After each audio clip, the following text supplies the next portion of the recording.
Thursday, April 6th, 2023 at exactly 4 o'clock. Next on the agenda is the land acknowledgement, and I wanted to begin this meeting. As we begin this meeting, it's important to pay respect to and acknowledge that we are on the traditional land of the Ohlone, Costanoan, and Esselen people, and additionally pay respect to elders, both past and present. Mandy, will you do roll call, please? President Watson, Here. Clerk McNary, Here. Dr. Mason, Here. Here. Here.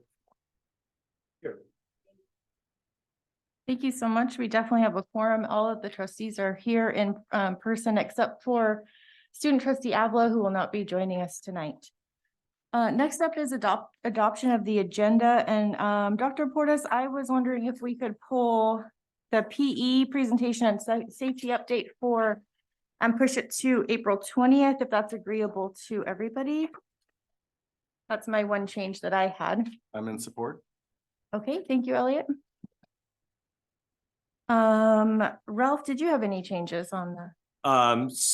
No, just there's some revisions that we've already noted to the board. There's a revision to the California Healthy Kids Survey presentation. There was just one small change in the high school data, but that's already been posted and will be presented. And then some consent items were corrected. The correct versions are in your folders for you. Okay. And that's consent K, M, and O. Okay. That's it. Do we have any public comment on the adoption of our agenda, either in person? Josh Jordan? Either in person or online. Lewis, anyone online? Okay, no one appears to be online. I don't see anyone in public making the. Okay, thank you for clarifying. He said one person is online, but there's no comments or hand being raised. Trustee Brian Swanson, any comments on the adoption of the agenda? Nope. Clerk McNary? No, and I agree with taking the two items off for today's agenda. Okay. Trustee Otmar? No, I'm fine with this, and I'm also okay with moving those two items to a future agenda. Okay, trustee Hazen, I already heard from you, so I'm gonna make a motion. If it's agreeable, to adopt the agenda with the change of pushing the PE item and the safety update to April 20th regular meeting. The motion is out on the floor. I just need a second. Second. Thank you. Motion made by trustee Carolyn Swanson, seconded by Clerk McNary. Roll call vote, please. Aye. Clerk McNary, Aye. Aye. Trustee Otmar, Aye. Aye. Thank you. That passes unanimously. Moving on to closed session. Closed session, we have a couple items here. We have, looks like 6 items. I'm just going to read them off. So we have negotiations related to PGTA, negotiations related to CSEA, public employee dismissal, discipline release complaint, superintendent goals review, public employee performance evaluation, and public employee appointment/employment interim or permanent superintendent. Do I have any public comment on closed session topics or any board comments? I don't see any comments from the board, and Lewis, there's no one commenting online and nobody here in person. So with that, we will adjourn to closed session. you need to wait. You need to wait. You gotta wait till 6:30.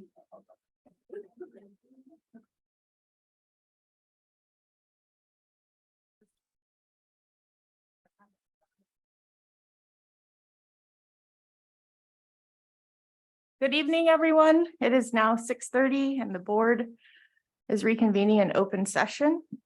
Welcome to everyone who's here. We're going to do a quick report out of action taken in closed session. So first of all, there were 6 items. Item number 1, negotiations related to collective bargaining session for PGTA. Info was received and direction given. Number 2, negotiations collective bargaining session related to CSEA. No information was given. Number 3, public employee discipline /dismissal/release/complaint.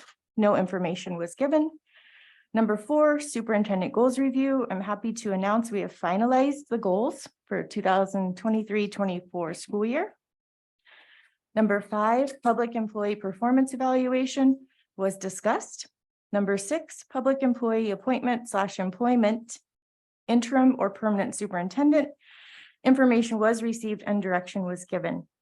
And with that, we'll do the Pledge of Allegiance together.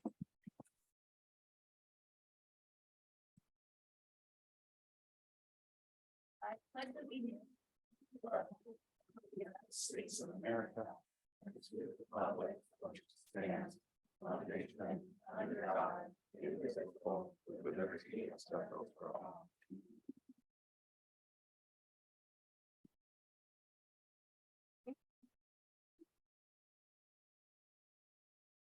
Thank you all. Our next item on our agenda is actually a presentation by AVID Director Ms. Marr, and students present the benefits of the AVID program. So they're here tonight. Please welcome them.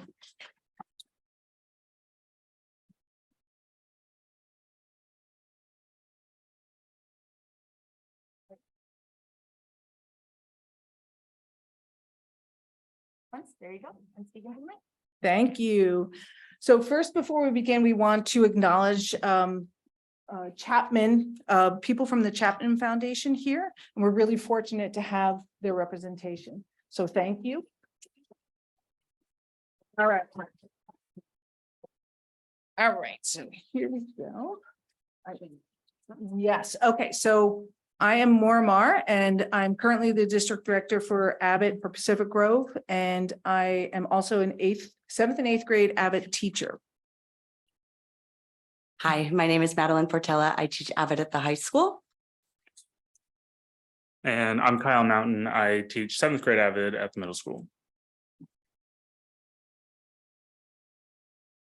Okay. So did you want to read that? Go ahead.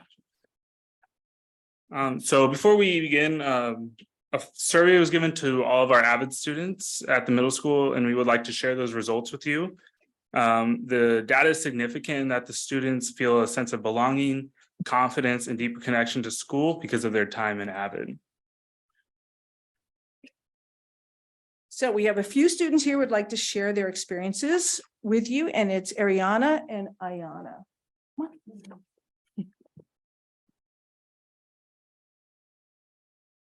Loud. Okay. Hi, my name is Ayana Yanez. And I'm Ariana Abatini, and we're 7th grade AVID students at Pacific Grove Middle School. First off, I would like to thank everybody here for giving us the opportunity to speak tonight. And most importantly, I'd like to thank my teacher, Ms. Marr, for being such a wonderful teacher and continuing with this program. And that is much needed in our district. AVID has helped me through my academic classes, from organization to preparing for college. This class has been so motivating for me. Just having the opportunity to visit different colleges and experience a glimpse of college life with my classmates is just really special and exciting. It has truly been a unique opportunity for me at such a young age. I am so grateful for the Chapman Foundation and their generosity to our AVID program. I sincerely thank you for our AVID leadership and providing funds and guidance needed for this program. Adding on to what Ayana says, AVID has helped me with time management, organization, presenting, and talking in front of large groups of people. If it were not for AVID, I could not have come up here to speak in front of all of you. AVID has majorly impacted my grades and participation in my academic classes. I also enjoy going on trips to colleges. Not only are they very fun, they also inform us about colleges that may fit well with our wants and our needs.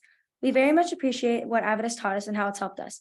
Many students also feel the same way. Here are some responses from a poll that we took on before and after AVID.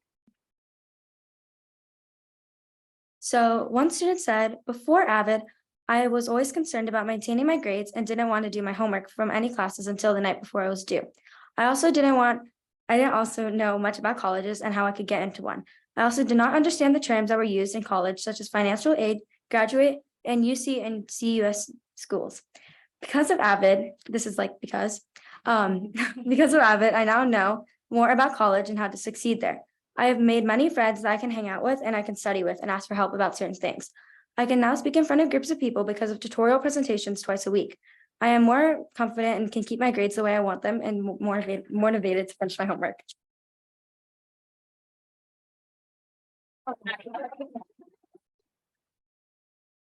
And that was much slower than their practice.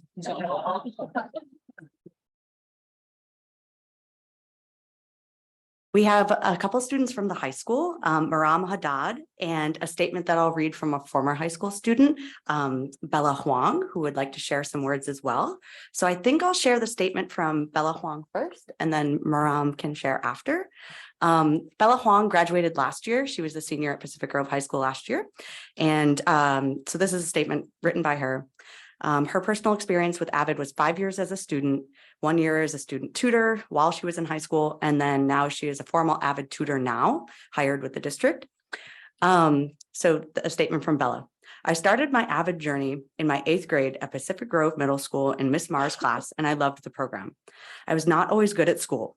Sometimes I would slack off and have a few missing assignments, but AVID started to get me back on track. I continued AVID throughout high school, even though some of my friends in the class left the program. During my senior year, I got the most help because that was when I thought the program mattered the most because of college applications. Looking back, all 5 years were important and helpful as I learned different skills. AVID helped me figure out which school and path was meant for me. I decided to attend Menlo College with a cheer and dance scholarship as a business and psychology double major. However, some financial difficulties came along the way, but my AVID teacher, Mrs. Portella, taught me that not everything is going to go as planned and that there are other pathways I can take to get to where I want to be in my future. I am now at MPC, still using the skills I learned throughout my AVID journey to help guide me through my college courses and balancing my life in general. As of now, I am working full-time with 3 different jobs and working towards earning 2 associate's degree in hopes of transferring to a CSU in fall 2024. This may sound like a lot, but by using the scheduling tips from Mrs. Portella and the tapping skills to de-stress from Miss Mar and a lot of coffee to keep me awake during my all-nighters before my exams, I know that I will be able to get the future I planned for before I had to change my academic plan. If it wasn't for AVID, I would be at a college racking up student debt like nobody's business. I would like you all to reflect on my journey with AVID, even though it was very short because I have homework waiting for me when I get home. Her statement, I think that means. If AVID was able to impact me this much and help me throughout my life after I completed the class and make me want to become an AVID tutor, then it will be able to help future generations of students as well. The AVID program is truly something amazing and has potential to help more students as long as it gets the credit it deserves and is available to all students in middle school and high school. Thanks. That's Bella Huang.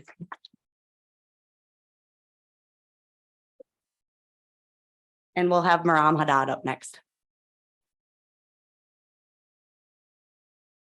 Good evening. My name is Ram Haddad. I've been an AVID since 7th grade and now I'm a sophomore in high school. I know that most of us know what AVID stands for, Advancement via Individual Determination. And although not all of my classmates are here today, I believe I speak on the behalf of them when I say that AVID supports us not only through our academic achievements, but also through our personal characteristics. Personally, I was a very quiet student beginning in 7th grade. I remember vividly when we were working on public speaking and it was my turn to present. And I didn't really know what to say, but my group helped me work through my presentation and it wasn't awkward. I was able to build a sense of community and we knew we weren't alone and we would always be supported. I've gained skills for communication, I've gained public speaking skills, and if I didn't learn these things, I probably wouldn't be up here saying them tonight. AVID has also helped me academically, especially through TRFs, where we get a chance to ask questions that we're confused on during class and present it to our group where we all work together to solve a problem. It kind of forces you to ask the questions you don't really want to ask, but you still get that academic support from your peers. The TRFs also help you identify questions that you may have during your classes and gives you the chance to raise your hand during that active class and ask the questions you need answers for. The TRFs have helped me to gain that confidence to ask questions in front of a class because we already do something so similar while we're presenting our TRFs. I believe that AVID is my path to college, and I'm noticing that my preparation for my life after high school is greatly supported by AVID and its curriculum. And I believe that anyone can advance with their own determination, but AVID has given me the steps tool that helps put the light in. It's given me the support I never thought I needed, and I'm here to tell you that AVID has always been one of my greatest supporting classes, and it's never hurt me, and I doubt it ever will. Thank you.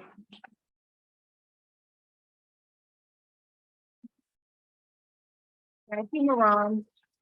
And finally, we'd like to acknowledge Mr. David Benjamin and Mr. Craig Bowler from the Chapman Foundation.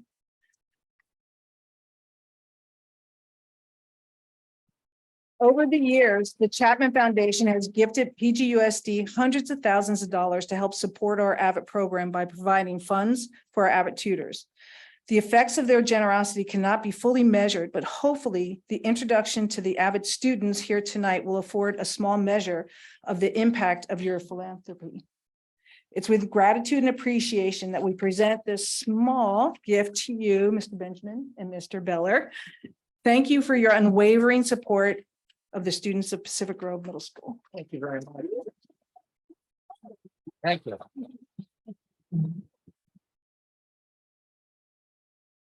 Well, on behalf of the trustees and the foundation, it's an honor to accept this award, and I'm sure it's going to raise our offices, and we'll look at it frequently. The foundation's been around since 1983. It was actually founded by two people from Pacific Grove. And one of them was Colonel Chapman was actually the mayor of Pacific Grove. And so there's a long history that goes back. And we've had the honor of providing hundreds of institutions and thousands of kids with some help through the years. So at any rate, I know you have a lot of business, but we are appreciative of this. We will remember it. And Craig, perhaps you have a few words.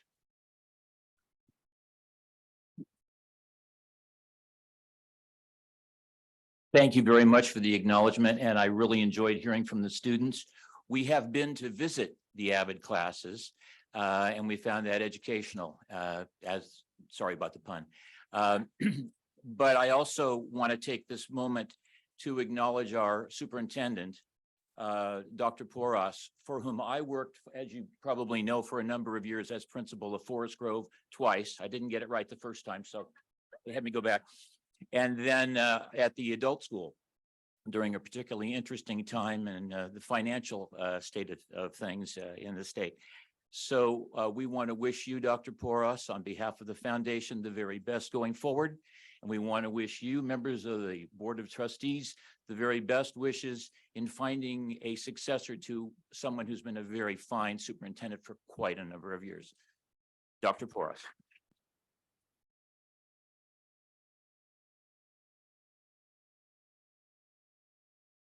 Okay, so they gave us 15 minutes. We have one more. Oh, we're going to do something. Okay.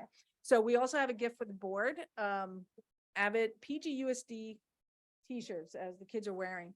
Thank you so much for giving us the time tonight to present our students.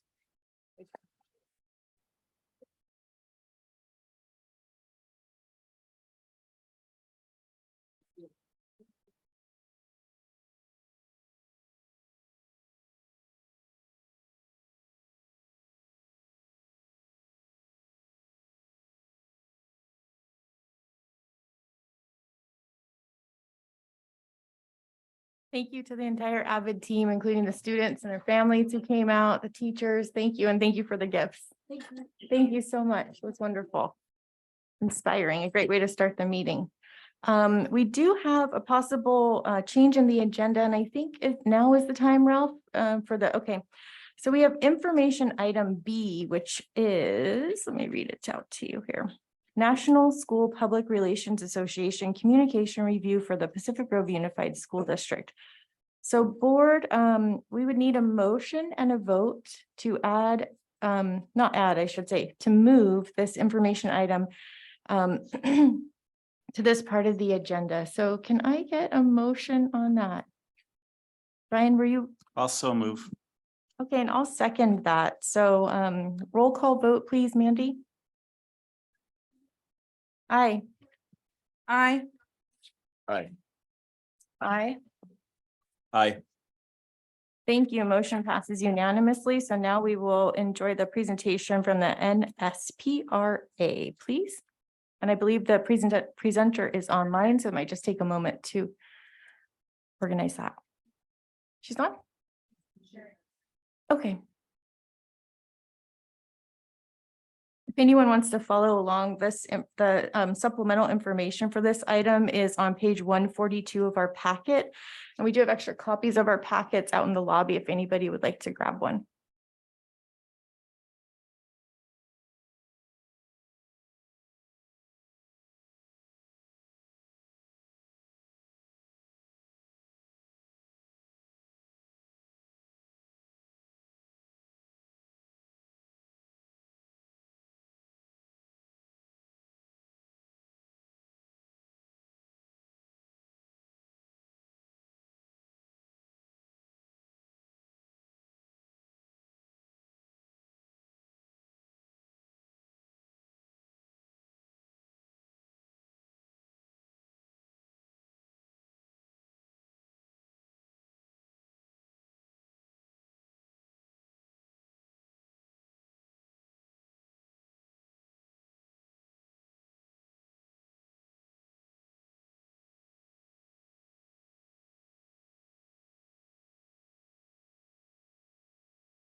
Hi, can everyone hear me? Yes. Okay, apologies, I'm in the room now. Well, hello, everyone. Thank you for having me join you. I am in Maryland, so I apologize if it looks a little darker on this side of the country. But thank you for having me here tonight. I am going to share my screen and share some information with all of you, and then I'll be happy to answer any questions you might have, although someone might need to repeat them for me so that I can hear them. All right, so as I mentioned, I'm the Associate Director for the National School Public Relations Association. And we are an organization that serves school public relations professionals all across the country. And NSPR's been doing that since about 1935. And our work is really grounded in ethical best practices of public relations, which at its core is about building and strengthening relationships between a school system and its stakeholders. As an association, our mission is to develop professionals to communicate strategically, build trust, and foster positive relationships in support of their school communities. Now, we have more than 2,700 members in school systems of all sizes all across the U.S. And, our members are typically communications directors, public information specialists, but in some cases, they might be the superintendent or even a building principal or school board member. But the majority of our members who are school communicators report directly to the superintendent and serve as a strategic advisor on a variety of issues. Their work is focused around areas like crisis communications, external communications, social media and websites, media relations, internal communications. But one of their most important functions, I believe, is helping a district to strategically plan its communications. And that's what a communication review is all about. And I'm here to talk with you tonight. When you plan your communications strategically, you're using research to inform your communications choices in a way that meets your stakeholders' needs for communications, and that also aligns with your organizational goals, and that ultimately maximizes the value of your district's investment in communications. So at NSPRA, our communication review and communication audit services are all about getting districts the research and the data that they need, as well as practical and relevant recommendations from our longtime communications experts to help them deliver a highly effective communications program that ultimately strengthens those relationships with your local stakeholders. So with our streamlined communication review, which is what I had proposed for the district, NSPRA's auditing team focuses on uncovering communication gaps that exist between a district and its parents and a district and its staff. So to determine the effectiveness of the district's communication program, we analyze parents and employees' communication needs and preferences. And we do that through surveys, through focus groups, through interviews. Surveys are a great tool for quantitative data, where you can get certain confidence intervals and be able to project the results on a whole population. Focus groups and interviews are really great for qualitative data, and that helps you understand the why behind stakeholder feedback. It helps elicit often unexpected lines of thought regarding what stakeholders are looking for in terms of communications. And so they're very complementary to one another. But determining communication program effectiveness also requires looking at a district's print and digital publications at the district level and the school level, looking at newsletters, checking out websites and social media, looking at those analytics, digging into district policies related to communications, and looking at district goals when it comes to communications and public information. So just like when you're making curriculum decisions, there is just a ton of data for us to consider when evaluating your school district's communication program. Now, since the mid-1980s, NSPR has completed more than 200 communication audits and communication reviews all across the United States, as well as in Canada and Puerto Rico. And past audit and review clients have used the results in a variety of ways. For smaller school systems, it's often been about guiding an administrator who was tasked with communication responsibilities and might be new to it, or about laying the foundation for a newly created communications position or communications department. Some larger school systems have used it as part of regular internal auditing processes, like you might do for a financial department, or they've used it to create a 3-year strategic communication plan for their communications department. And for a lot of school systems, it's been a process of validating impactful work and efforts that are already underway and happening in their districts in terms of communications. I wanted to quickly just share 3 specific examples of how other districts have used the results of their audit reports to give you a sense of what the data helps people decide. So we don't provide other districts' audit reports, although there are some references and links in the proposal that you received, but we do encourage districts to be transparent about the results with their stakeholders. And several past clients have chosen to do this by making the reports available online. One of those districts is the Reynolds School District, and on their communication audit webpage, they share the types of focus groups that were conducted, highlights of the report's key findings, and a summary list of our auditors' recommendations and their next steps. So one way that you use an audit report is to demonstrate transparency with your stakeholders. Another district that we worked with, Long Beach, is a larger school system, and our audit report gave them a lot of great data and a lot of recommendations. They have a pretty robust communications department to start implementing those recommendations, but one of them related to how the communications function was structured and led to some reconfiguration and the creation of a new chief communications officer position. We never go in assuming there will be recommendations related to staffing, but if that's something that comes up, then certainly that might be an area that we explore. Another district that we worked with also made its communication audit report publicly available. And one of the many report findings related to how information was communicated on their district website. And it eventually led to supporting their work to redesign their school district website. So these are just 3 quick examples of how an audit report's data might be used by a school system. So I know that was fast, and I thank you for squeezing me in early. I'm happy to answer any questions. I believe you have the proposal. Yes, we do. Thank you so much in the packet. Dr. Hazen, would you like to go first? No comments. Thank you for speaking early. I'm, really intrigued with the data you presented and, was happy to see the range of school districts you also shared with us. So thank you. You're very welcome. And yeah, we had one last year that was 800 students, and I had one that was 190,000 students. So it is all across the spectrum. I think the data has proven really valuable for school systems of all sizes. Clerk McNary. Thank you for the presentation and for staying up so late for us on the East Coast. I really appreciate the proposal. I think when we talk about improving our district culture, this is a positive step in the right direction about what we want to do.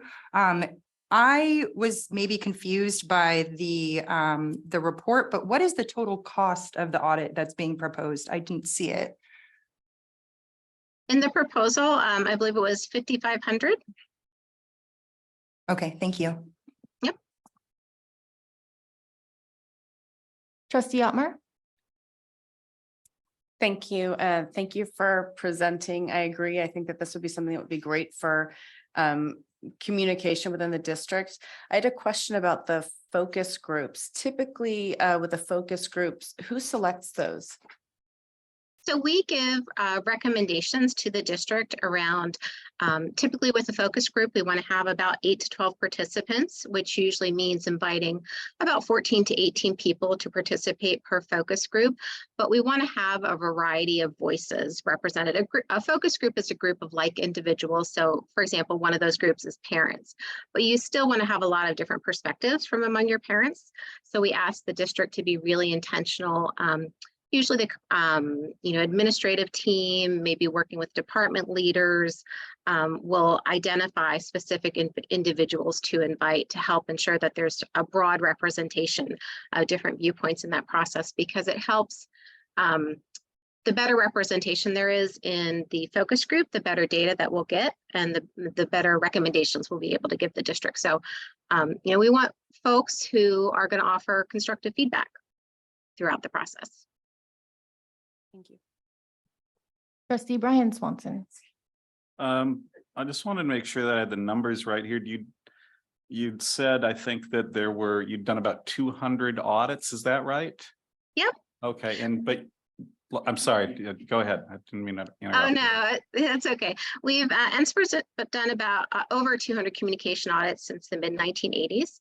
And in 2018, we introduced the communication review, which is a more streamlined product and specifically intended for smaller school systems that focus very specifically on your parents and families and your employees. So today what I'm talking about is the communication review, but between the communication audits, which started a lot earlier, they're a little bit more expansive, but the price is also a little more expansive.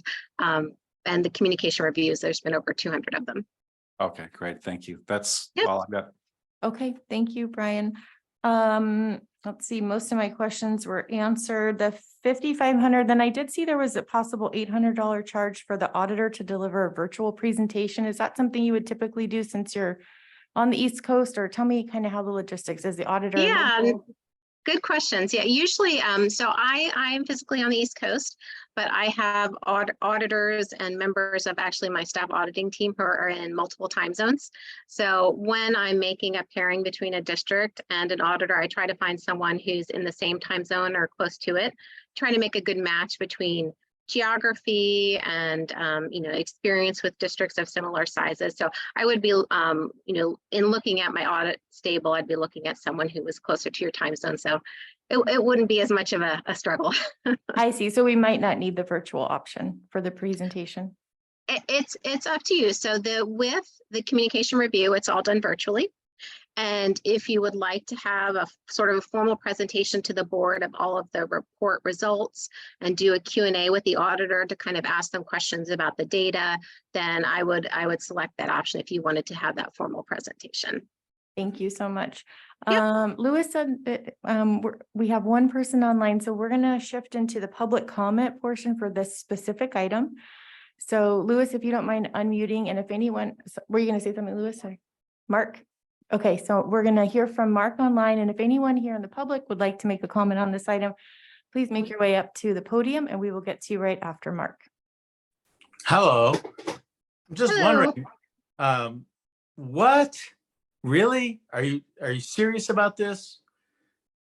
You're going to spend money on this? This is ridiculous. Thank you for your comment. There's with public comment, we typically are able to thank the individual for their comment, and so I am doing that right now.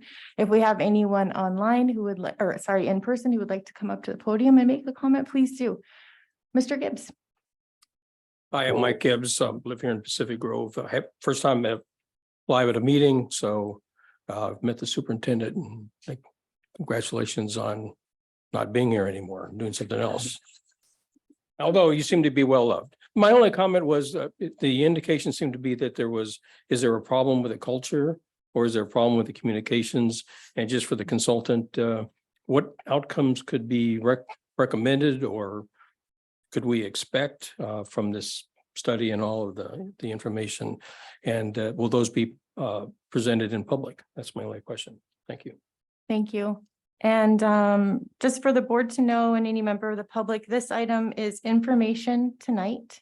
And then we will discuss and give direction if we would like it to come back to approve. Is that correct, Ralph?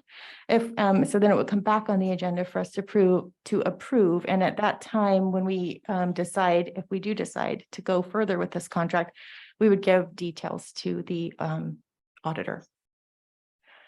Louis, anyone else online?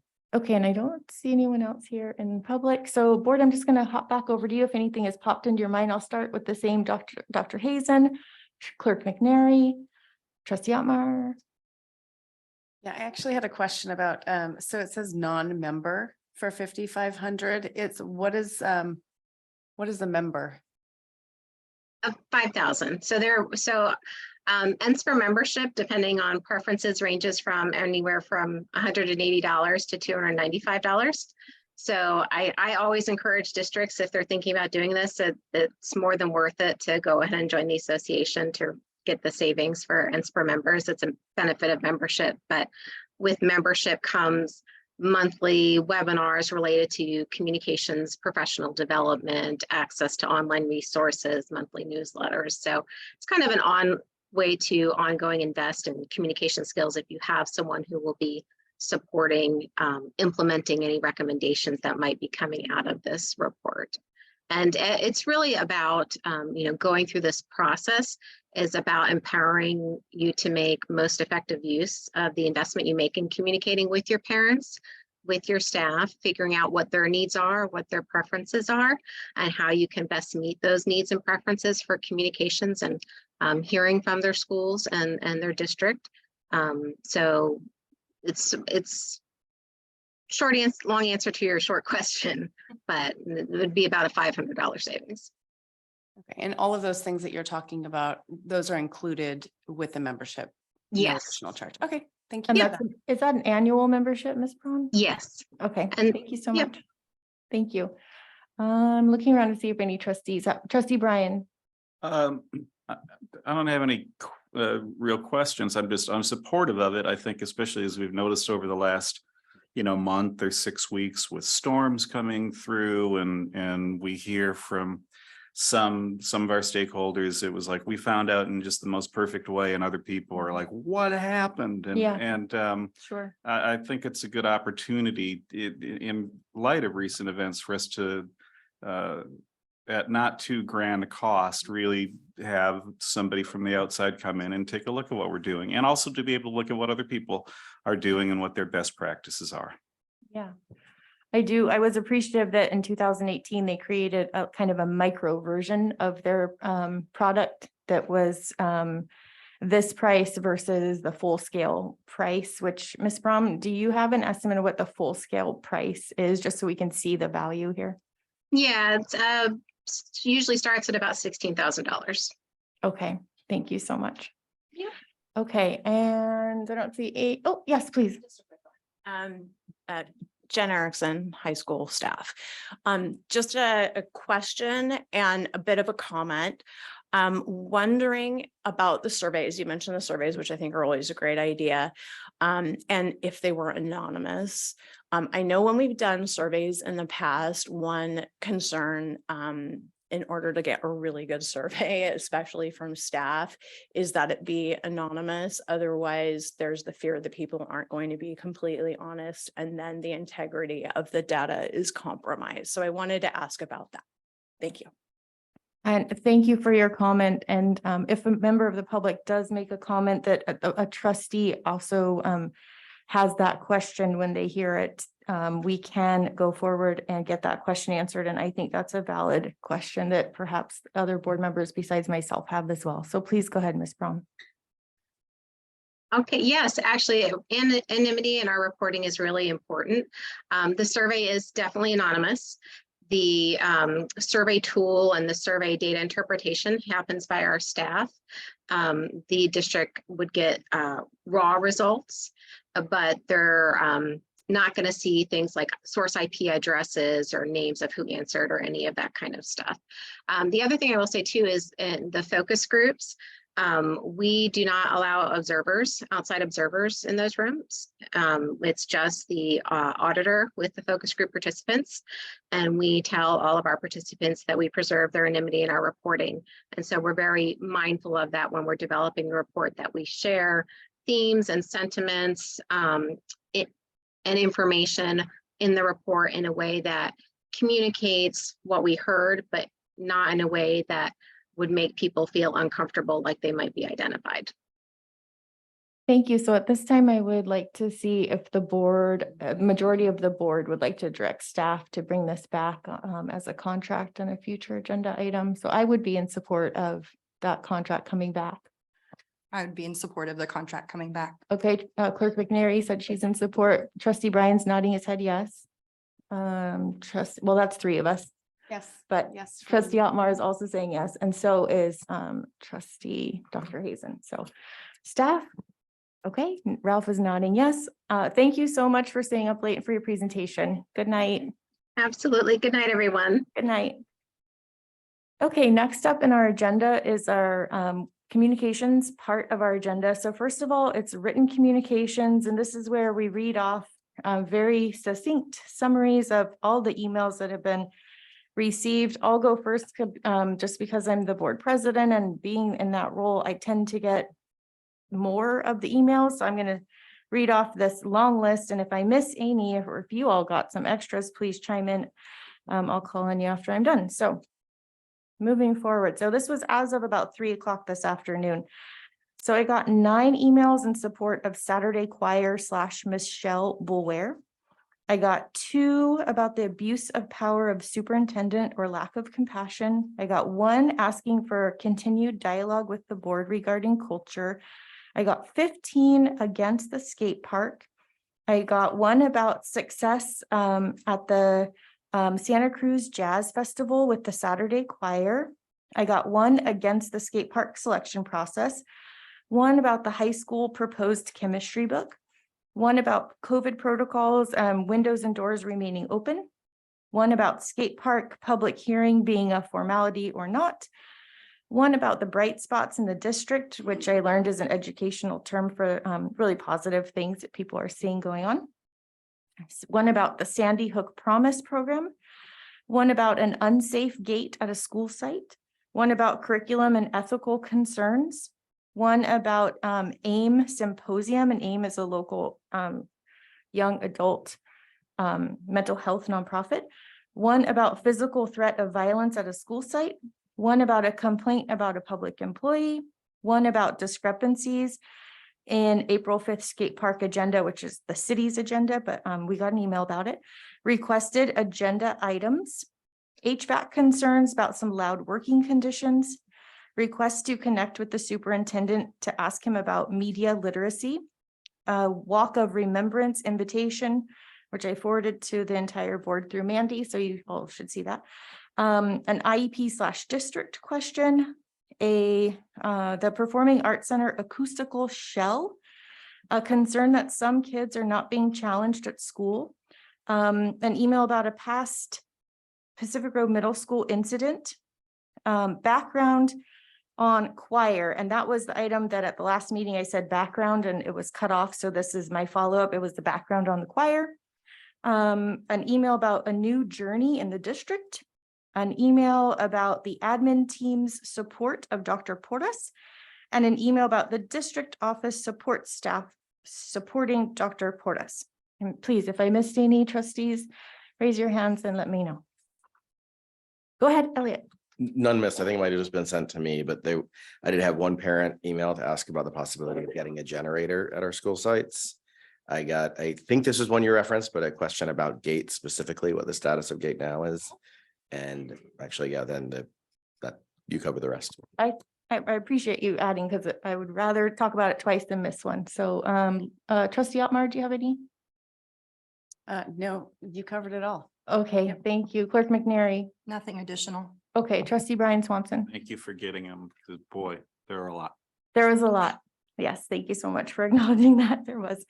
Okay, next is board member comments, which is a portion of the night where we go around and all five of us just kind of have a moment to speak. And I have looked at this agenda and it's really full. So I'm actually going to not make any comment except for a really small one in thanking Dr. Portis for your service for all these years.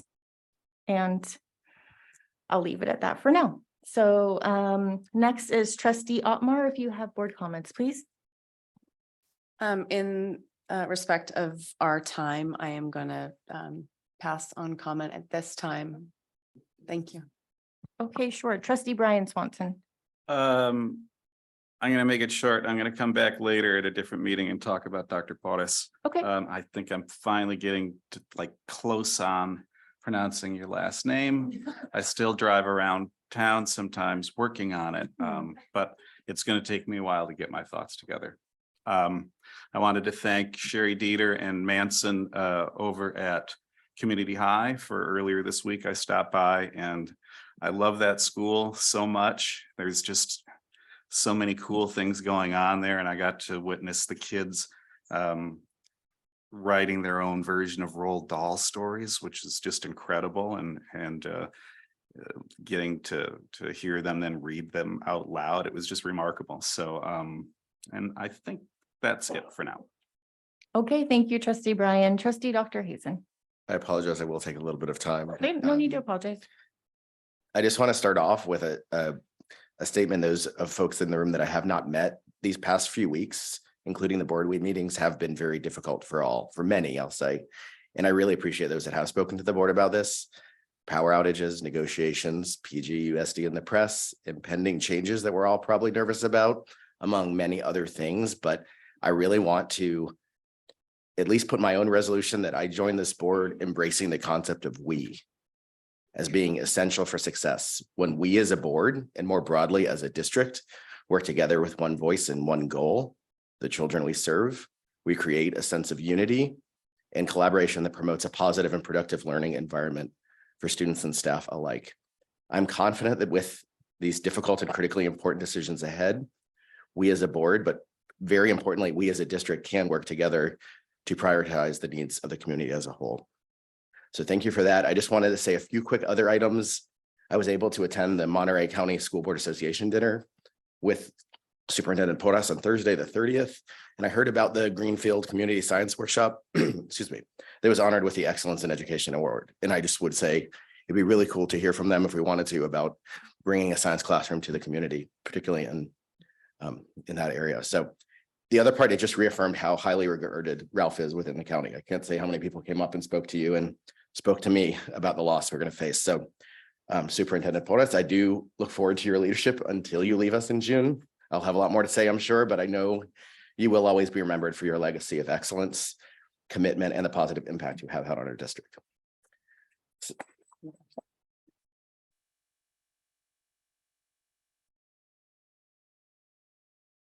And just a few more quick ones. Oh, I was boy. really happy to hear how Forest Grove was able to keep the kids in school with a power out and the partnership with the city of PG and the youth center. So thank you to the city for their support here. And I want to encourage the district for doing what they are to keep exploring creative solutions to keep our children in school during outages and other unforeseen issues like this.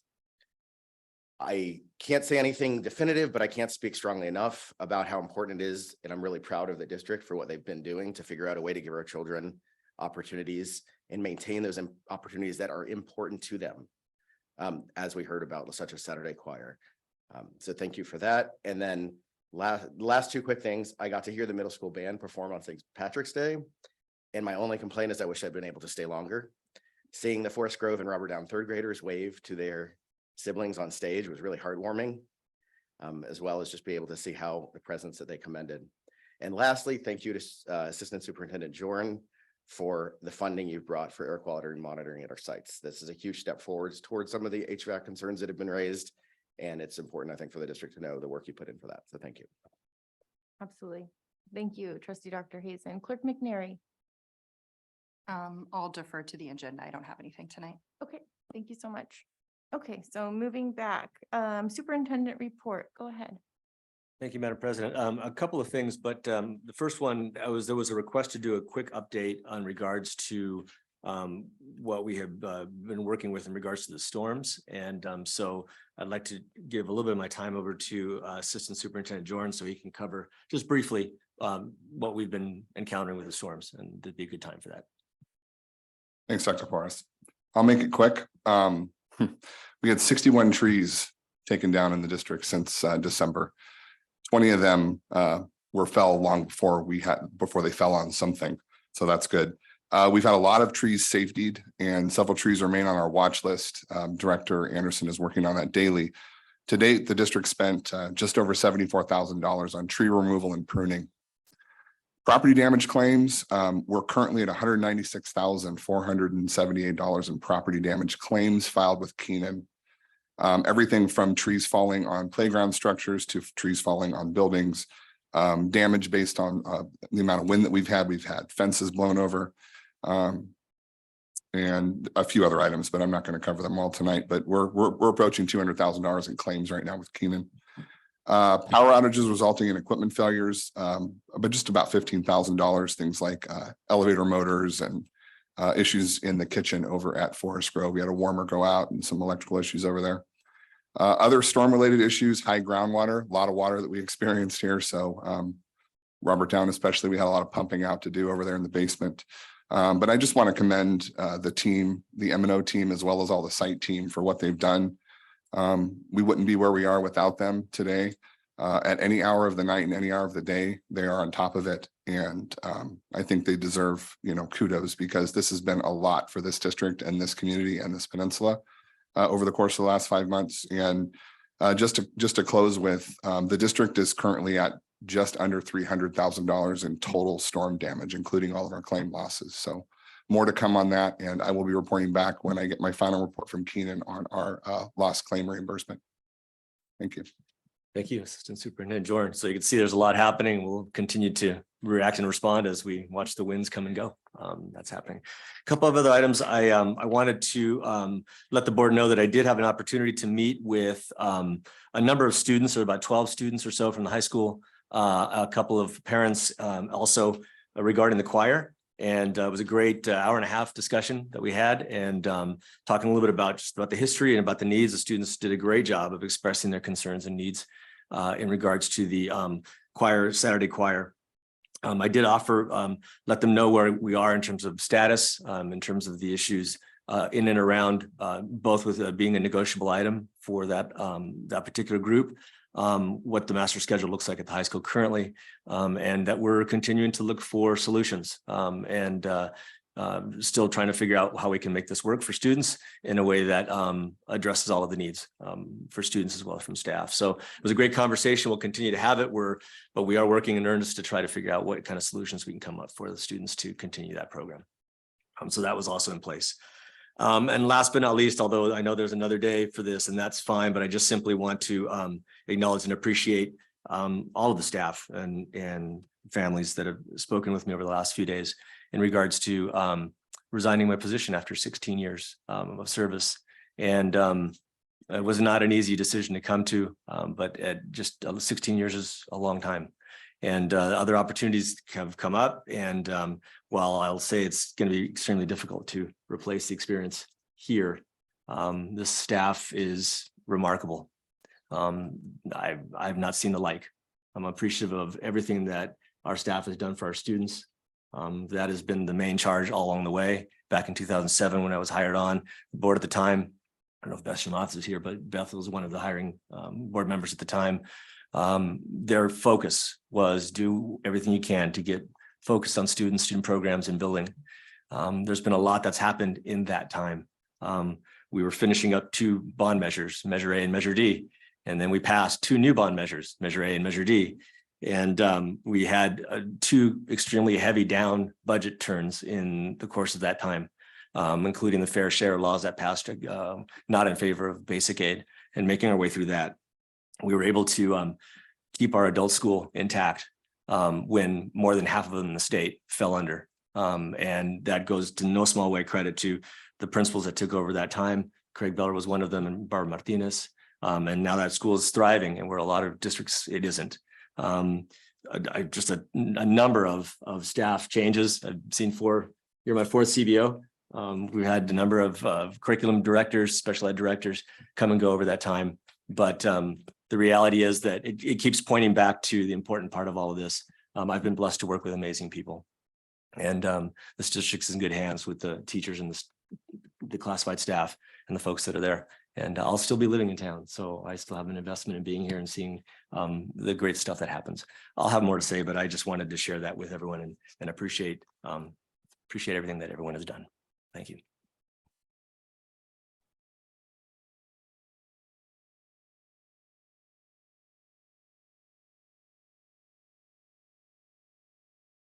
Thank you, Ralph, for that. And I actually have a quick comment. Our student trustee, Ray Avila, he actually sent in a comment that I'll just read really quickly, if that's okay with you, Ralph. Okay, so he's not going to be in attendance, obviously. He says he's in charge of Powder Puff football games tonight, and he's also a coach for the senior team. So he says, as far as my update goes, tonight is Powder Puff football game at 6:30. We have a pool day after school tomorrow as a positive and fun way to start off spring break. So that's the update from Trustee Ray Avila. I appreciate his update. Okay, so moving on, now is the part of the meeting where it's individuals desiring to address the board. So that means if anyone here in the public or online would like to address the board, I'm going to read a brief kind of overview of those parameters, and then we're going to start with PGUSD staff comments. So I'll read this while if anyone wants to start working their way up to the podium to speak or raising their hand online to speak. So the little disclaimer beforehand is public comment on any interest to the public that is within the board's jurisdiction will be heard. The board will also take public comment on each specific action item prior to board action. Any individual wishing to comment on a specific item on the current agenda are kindly asked to wait until that item is being discussed. The board will allow a reasonable amount of time for public comment on each agenda item, not to exceed 3 minutes per speaker and no more than 20 minutes per agenda item pursuant to board policy. So it looks like we have one person in public, in person wanting to speak. So please go ahead. And so it's already on because see how it's got the green. So, and then the little timer that looks like a stoplight, it'll start on green. And when it gets to red, it means your 3 minutes is up. So it'll count you down. Yes. Oh, PGUSD staff. Are you not staff? Oh, I'm sorry. Oh my God, no. It's okay. Okay, PGUSD staff first, please. No problem at all. Okay, thank you so much. All right, good evening, Laura Ligona, Pacific Grove Teacher Association President.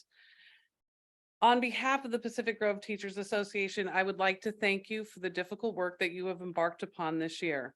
Despite everyone's desire to achieve the common goal of serving the students of PGUSD, feelings of unease and disappointment have cast shadows on the hard work we have all done and created a divide in our district between those in the leadership and administrative positions and those in the schools. It is our sincere hope that you will continue to ask the hard questions and work towards a truly equitable and inclusive district where everyone feels heard and appreciated, not just with platitudes in front of the public, but through deeds on the part of the district as well. The coming months offer us an unprecedented opportunity to change the course of PGUSD and to create an exemplary partnership between the board, administration, and the district bargaining units. It is our sincere hope that we can work together to become an organization that neighboring districts look to for guidance. Examining our systems and recognizing areas of growth is a fundamental step towards this goal. Cooperation will bring out our district's many strengths, both as professionals and members of this community. First, we must rebuild trust between the units and leadership. Lapses in personal and professional judgment have eroded confidence in the district and left many questioning whether they are truly supported or even have a place here. We are cautiously optimistic that as we move forward, you, the board, will be doing an honest inventory of what has been past practice and setting plans in place to create a legacy we can all be proud of. PGTA would like to begin the healing process by opening lines of communication between the board and our unit. As president, I would like to extend an open invitation to meet with you over a coffee to begin to map out our journey of redemption and rebuilding. Open lines of communication will allow us to avoid the speculation and distrust that often keeps us from achieving the very goals we have in common. Thank you. Thank you so much. The next PGUSD staff member and, Ms. Richmond, do you mind waiting for the online person to speak? Okay. Please go ahead and unmute the online person, Lewis, and then we have Ms. Richmond. First name, Melissa? Okay, Melissa, you're on. Thank you so much to the board for giving me this time to talk. I work at Forest Grove Elementary, and I just wanted to describe an ongoing situation at the school. Due to the weather, a wing of classrooms have had to be evacuated several times due to the instability of trees in the surrounding area. These rooms are 2 full-time classrooms, the computer lab, the art room, our music room, and an intervention room. And when I say several times, I mean this is the first week in 6 that they have been in their proper rooms on a Tuesday, but they had to be evacuated this Monday. I think the rooms had to be evacuated for a third of the month of March. And this is on top of all the closures our school has had due to power outages. One class was moved to our counselor's room, the other moved to the library. Computer lab and intervention became push-in. This meant that the counselor was unable to meet with several of her groups, and the library was closed to the rest of the school. Music had to be juggled. This also meant that the teacher whose full-day classes were moved struggled to teach. It was incredibly disruptive to the students to be in these different locations, not to mention their limited access to the materials needed by the teachers and their students. Well, the art room may seem less important. It is where teachers go to hold Zoom, SST, IEP 504, and other confidential meetings, often leaving them scrambling for a location to go to. One teacher found herself having these meetings sitting in a hallway outside the OT room. We are at a point where every time it rains or is at least moderately windy, these rooms are closed in the name of safety. Obviously, I want our students to be safe. However, this is not an acceptable long-term solution, and this is not equity. This is students missing out on over a month of instruction, library time, computer lab time, and counseling time. And I am hoping that the situation can be resolved in a more permanent way in the near future. Thank you. Thank you so much for your comments. Ms. Richmond, would you like to go? Sally Richmond, Pacific Grove High School. I received in my email today a temporary dance instructor for Robert Downs Celebration of Dance stipend. And so I'd like to take this opportunity to gently remind the board that any compensation, even those of stipends, even those coming from site funds or from gate funds, are a negotiated item. I understand that sometimes things come up quickly and we don't have time to negotiate them. However, if this were to roll over and be an annual stipend, it would need to be negotiated with the negotiations team. Speaking of stipends, our stipends are pitifully low. If we were to look at the basketball stipend for the head coach, Carmel's is well over $6,000. Salinas is $5,865, Gonzalez almost $4,500, and PUSD $4,400. Here comes PGUSD at $4,295, followed only by North Monterey County. Well, that's basketball. How about football? Again, Carmel, well over $6,000. Salinas is $6,700, $4,459 for Gonzalez, over $5,000 for MPUSD. PGUSD is at $4,295, followed by North Monterey County at only $95 less. For cross country, we're dead last. Carmel, well over $6,000, followed by Salinas, Gonzalez, Monterey, North Monterey County at $3,400, and we're just over $3,300. Okay, those are for sports. Let's talk about the more academic extracurricular activities. Mock trial. Carmel pays their advisor over $6,000. MPUSD, anywhere from $4,400 to $44.56. And then there's another one for $3,556. We're unfunded. I understand that sometimes there's gate money to be paid for mock trial, but again, that needs to be a negotiated item and not when we can just scrounge up some money. The newspaper listed as $3,000 for PG. And generally these stipends are anywhere from $2,200 to $4,000. However, the newspaper stipend has been unfunded for many, many years. And yet we have an advisor who's out there working with the students and publishing a newspaper monthly, and she's getting nothing. My request is that we take a good look at all of these stipends, robotics, mock trial, newspaper, drama, and get them all on the same page. I looked at this stipend, which was just announced, $800 for anywhere from 15 to 18 hours. At that rate, my stipend as a robotics coach would be approaching $25,000. As it is, with the hours that I put in and the stipend that I receive, I earn less than $5 an hour. So I'm requesting that we take a good look at all the stipends, offer good compensation, as well as a raise for all of our teachers. Thank you. Thank you, Ms. Richmond. Lewis, is anyone online staff-wise? Okay. Director Owen, are you making your way up here? Or? Okay, please go ahead. Good evening, trustees. Buck Rogeman, the Director of Curriculum and Special Projects. Thank you for receiving the letter that we wrote on behalf of the admin staff showing our support of Dr. Podas. And the reason that I'm here tonight is because personally, Dr. Podas, I just wanted to offer my thanks for the 16 years that you served here, for giving me the opportunity to serve as an administrator in the same district where I taught and coached for eight years. I really appreciate you showing the faith and trust in me and helping nurture and mentor me in my leadership style throughout the entire tenure that we've been working with each other. I know that every time there was a difficult situation that I faced, I felt like maybe I called you too many times, but you always accepted the phone call and you always encouraged me to call. And the wonderful thing about the conversation is never once did you tell me exactly what I needed to do. You told me what the options were, and then you let my own ethical drive make that decision for myself. Dr. Podas, there was a point in my tenure here where the pressure of being an administrator broke me. There's no other way of saying it.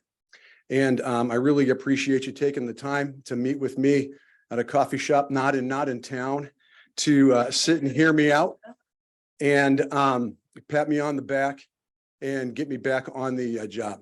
I really appreciate that. And you gave me the opportunity to keep serving the students and our staff of this district. Also want to thank you for ultimately taking a lot of the bullets for the admin team, for the teachers, for the classified staff. I know that when the complaints came and people were at their angriest, that you were the one that took those for us. And I really appreciate that. I want you to know that even though you're going to leave, that the people that are going to stay here with the district, we're going to work our hearts and souls out for the students and staff and the families of this district. And what we want to do is have that effort honor the past 16 years that you served as our superintendent. And so on behalf of myself, my wife, Jenny, and my daughter, Claire, thank you for your service to PGUSD.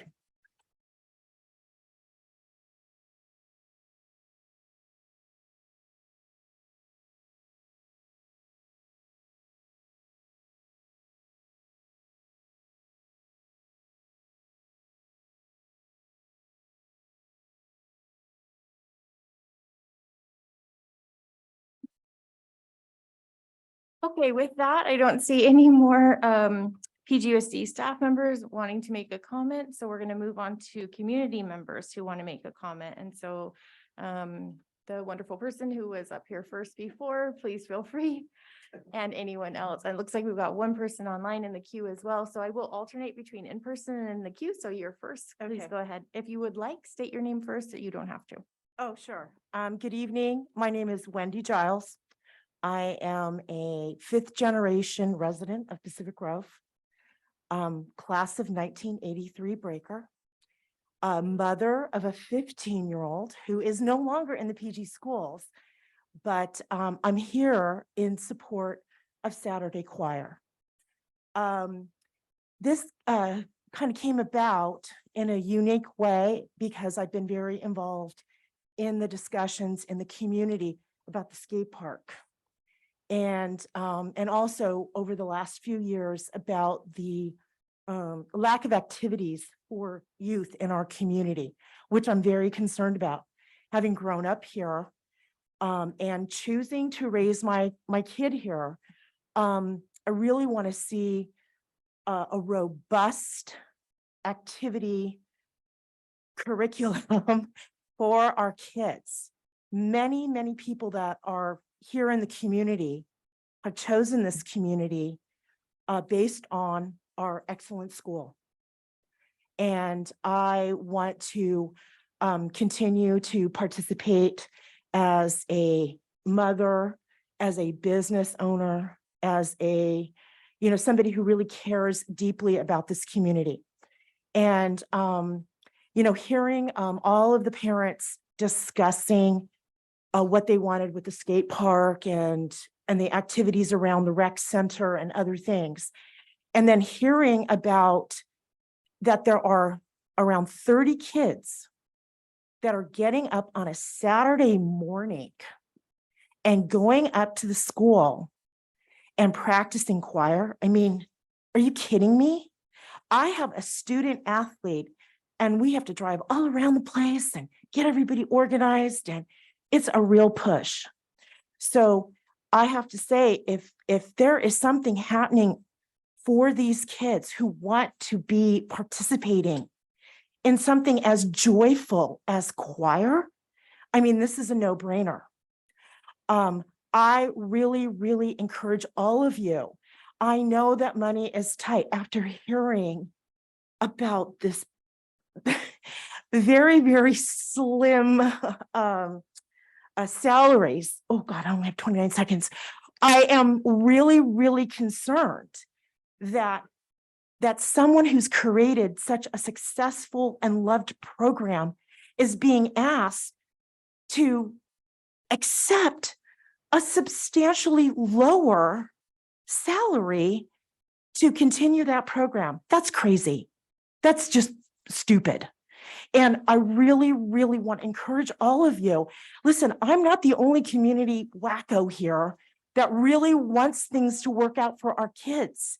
And I have 6 seconds to tell you that I'll get all those other wackos here. And I really want Saturday Choir to work out. Dr. Porce, thank you so very much for all of your time. I'll come back with a more dignified thank you, but you were great. And I really Ms. appreciate you Giles. listening. Thank you. Bye. Thank you. And thank you for volunteering to be a crossing guard a couple years ago. Yes, thank you so much. Okay, we're gonna now toggle onto the person who is waiting online. Louis, what is their name, please? Kylie Brousseau? Yes. Okie dokie, please go ahead, Miss Brousseau. Hi, I'm Kylie Brousseau and I have a sophomore at PG High, and I just really wanted to thank Coach Martine and Gary Stone and Lisa Ogburn, my son's in the special day program, and he's participating in golf and it's been absolutely amazing. And so I just really wanted to give credit to those three for making it happen for him to be a part of the golf team this year. So I just wanted to thank them for that. Thank you so much for that comment. Next in person, please go ahead. If you like, state your name. If you don't like, you don't have to. Hi, my name is Dina Hakeem, and since Wendy did it, I graduated class of 91. I grew up in this community and I'm a local business owner. And I was one of the 4 parents who was there meeting with Ralph and Josh and Mr. Garcia on Monday here. And we ferried the kids down here. The kids all spoke very eloquently about what they got out of Saturday choir, how they loved it, how it created the safe space, all those things again and again.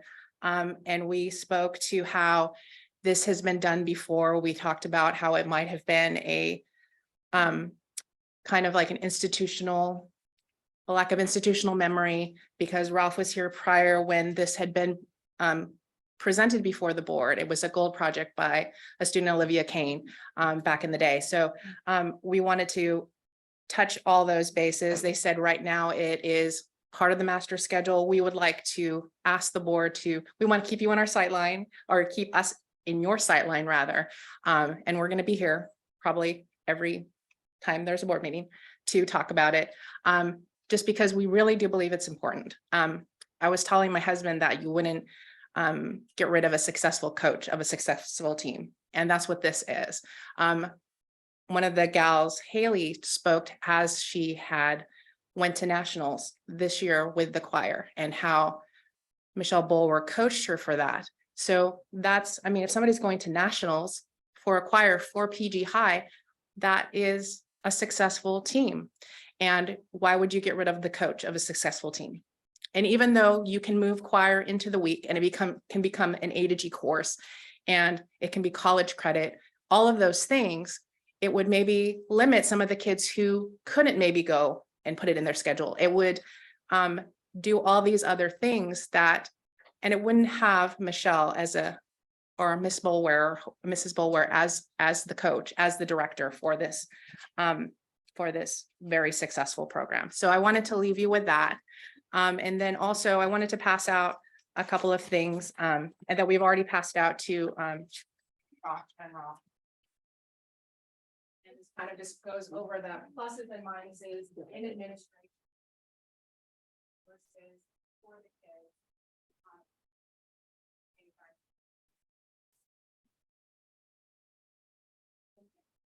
Thank you, Dina Hakeem. Thank you so much. And please do come back again. Thank you. Okay, Lewis, anyone online? No one online, so please. Trustee Debbie Crandall. Hello. President Crandall. Good evening, board and everyone here tonight. My name is Debbie Crandall, and I am a current resident of Pacific Grove, and I have two sons that went through the Pacific Grove schools from 1998 to 2017. I have served as several PTA committee chairs and spent 9 years as a trustee on this very board, ending in December 2020. I only say this because I want you to have some context behind what I'm going to say tonight. At the March 16th board meeting during staff comments, there was a statement read about Women's Rights History Month. The statement was used as an inspirational moment, but it was also used to read a portion of an email regarding a personnel incident and to make very harsh accusations towards Dr. Porras and Trustee Brian Swanson. The words used were labeled as misogynistic and this could be construed as this if you need it to fit the narrative. But let's be clear that those terms had nothing to do with women's stereotypes and everything to do with the personnel incident at hand, period. If confidential emails are going to be read into the public, let's read it all. Read all the email, not just one small fraction that fits the situation. There are always two sides to the story. I also want to be clear that I do agree the comments they made definitely should have been handled better. However, to say they were misogynistic was out of line. I was really taken back, and honestly, I am still a bit enraged about it. It was not only unprofessional, was the wrong place, time, and simply not true. In my time on the board, where there were plenty of difficult discussions, that term or anything even close to it never remotely came to my mind about either of these two men. Ever. That is something I would have never stood for. And I think anybody who knows me knows that's true. That is something I said that already. I absolutely believe teachers deserve to be protected. They also deserve to have the utmost respect, and they absolutely deserve rights. But does this really mean that they have the right to berate the superintendent and a board member in public about a confidential personnel matter? I don't think so. There are procedures to follow, and this should never be okay. Board, I urge you to keep each other accountable for any potential conflicts when you're voting on items. And I hope you could consider some of what I've said tonight. It's not an easy job what you do. Trust me, I know. So thank you. And Dr. Porras, I'm going to say this without crying. I was very honored to be on the board and grateful to serve on the board during the time that you were leader on this district. You are and always will be someone I respect and appreciate. And I thank you very much for everything you've done. Thank you. Thank you, former president, and thank you, former trustee Debbie Crandall. Next, we have Louis. Is there anyone online? No one online. Okay, please go ahead. Good evening. My name is Amber Hoffman, and I'm currently a sophomore at Pacific Grove High School, and I'm in the Saturday choir. On Wednesday, I was in attendance of the meeting with Superintendent Porras and Principal Garcia. The time and day was unideal for what we students wanted to accomplish because it was during class time and in the middle of the week. It was originally planned for it to be time accessible for students and parents. And while I do appreciate the explanation of the contract stipends and what was originally put in place, I feel that this meeting should have been made so the choir could attend without missing class. But I do appreciate you guys accommodating the unexpected amount of people, although it was outside and in the wind. And if there are more meetings like this in the future, I hope there will be more communication with parents, students, and supporters alike. Thank you. Louis, is there anyone online? No one online. Please, the next folks who are in person.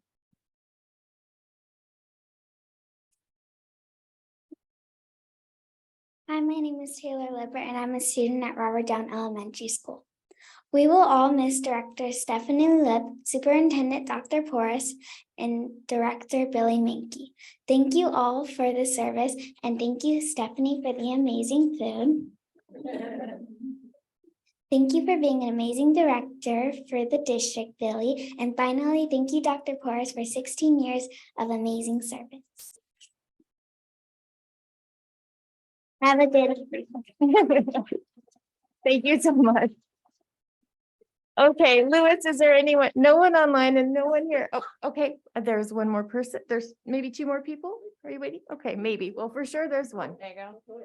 Go ahead. All right, Jen Erickson, PG High. I was not planning on speaking tonight, but Mrs. Crandall, I gotta say a few things. So as Mrs. Crandall pointed out, there are definitely two sides to every story. There are many, many, many more emails, which I am happy to share, any of mine. They are public record. There is a way to, get those. The board is well aware that there are many, many emails over the past few years that we have all shared. And most recently, I did share a deeply personal email with all of you that you do know there is a lot more to the story, very, deeply personal. One thing I think I definitely want to share is, and I thought I made this clear last week, was that I really and truly, I was not standing up for myself. I certainly wanted to pursue tenure for myself and wanted to stand up for a situation where I felt I had been treated unfairly. I had felt bullied, and whether or not that is anyone else's truth, that was my truth. I felt hurt and I felt wronged, and I felt like I had a right to speak up about that. But more so, I felt like I had a need to speak up for others who had shared with me that they were in the same position, but they were scared to do so. But it really doesn't mean anything to say that you're standing up for other people until other people start coming forth. And that's what happened this week when, after I spoke up at the last board meeting, there has not been a single day. Thank you. There has not been a single day since I spoke up, that I have not been inundated with emails, direct messages, phone calls, texts, and notes on my doorstep, flowers on my doorstep. I was not aiming to solicit this. I did not ask for this. All I asked for was, or my goal was to inspire people to speak up for themselves. And not just at PGUSD, it was really anybody, any kid, any man, any woman who felt that, and that's what the Women's History Month was about. It's not even Women's History Month, it's people standing up for themselves when they felt that they were in a position where they weren't being treated right. Just to say it, and I do apologize if I made you feel bad, and if I made Dr. Porras feel terrible about himself, or Trustee Swanson feel bad about himself. I know it feels terrible, you know, to be called out and singled out, but I felt that I needed to speak my truth and stand tall for all the people in my community to say, speak up. And I feel that that's been validated by all the people in my community that have come forth and said, thank you for breaking the code of silence. Thank you. Let me see. Okay, this one's working. Mr. Gibbs, would you like to say anything? I'll hand deliver you a microphone. Well, I had something on a completely different topic, but there's a lot of emotion here. The superintendent, who is well loved, is leaving. You have an opportunity to hire a new superintendent. I'm guessing that's what's going to happen. And I'm a psychologist by training. I did that inside large businesses. My wife Peggy and I founded several education businesses the same year the superintendent was hired. Great year, 2000 and I think you said 7. Yeah. And it's been a tough last 3 years. We were crushed. We kept our staff on board. We lost a lot of money to keep things going in our business. And so what I was going to talk about a little bit was just the cash situation. And nothing makes either an organization come together or fall apart than people fighting over stipends or salaries or anything like that. And if there's not a good ongoing communication process before all that happens, then it becomes very difficult. And so I'm not a big budget person, but I did a little research because we have 3 grandkids, all in public schools. We send our kids to public schools, so we got involved in meetings like this.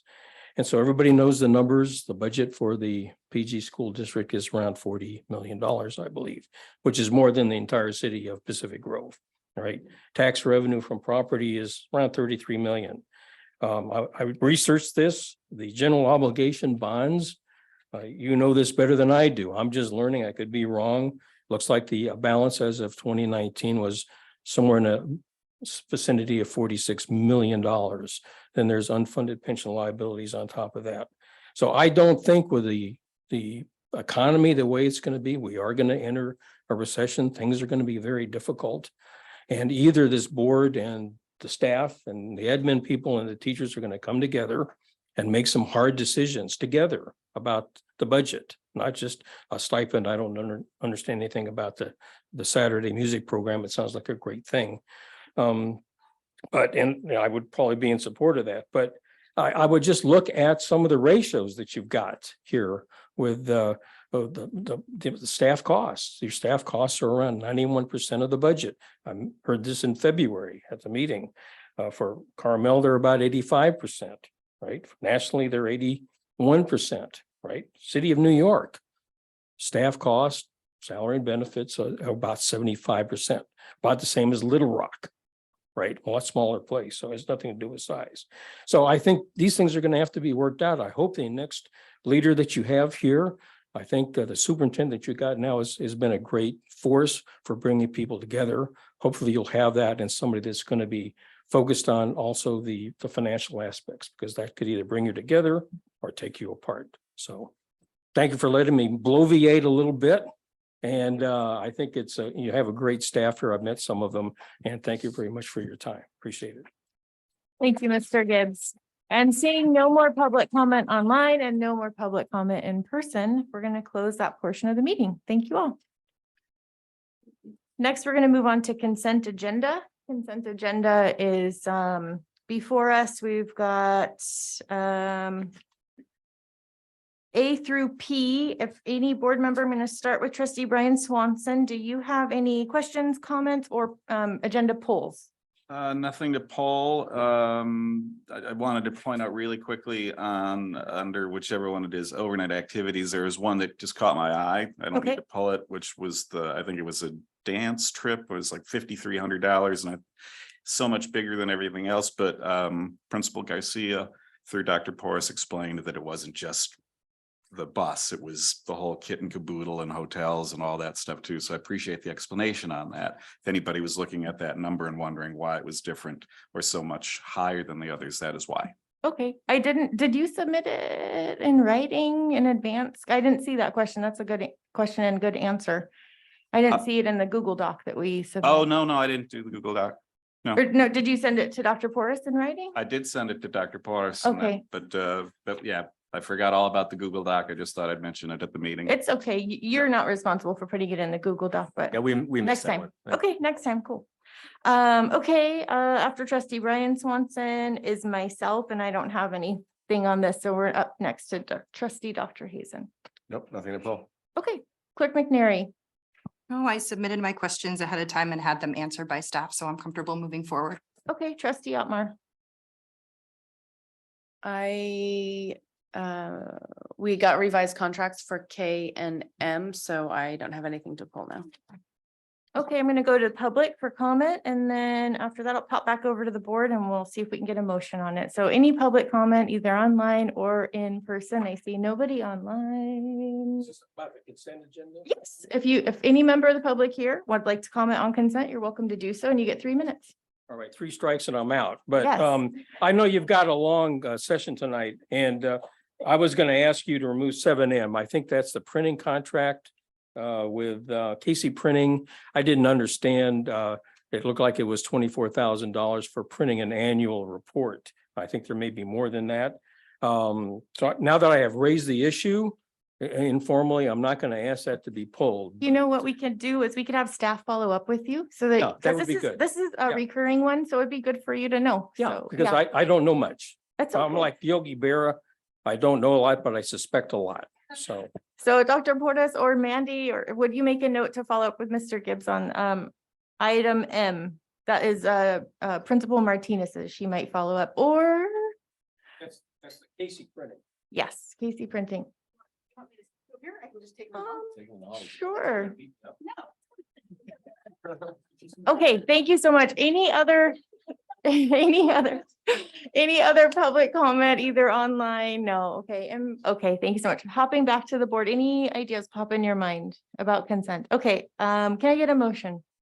I'll move to approve the consent agenda as presented. Okay, I'll second that. Oh, go, trustee Otmar, you seconded it. Okay, so we've got Clerk McNary with the motion and trustee Otmar seconding. Roll call vote, please, Mandy. Aye. Aye. Aye. Aye. Aye. Okay, motion passes unanimously. Thank you all. Moving on to action discussion. Action discussion item A is designation of committee representatives. Dr. Portas, would you like to intro this or would you like me? You're more than welcome to, if you like. If you're taking notes on something and need to finish, I'm happy to. Well, why don't you go for it? That'd be Okay. great. Okay, so this is a fairly straightforward item, which is why I'm comfortable doing it and not asking Dr. Porras to do it. So this is just designation of a committee representative.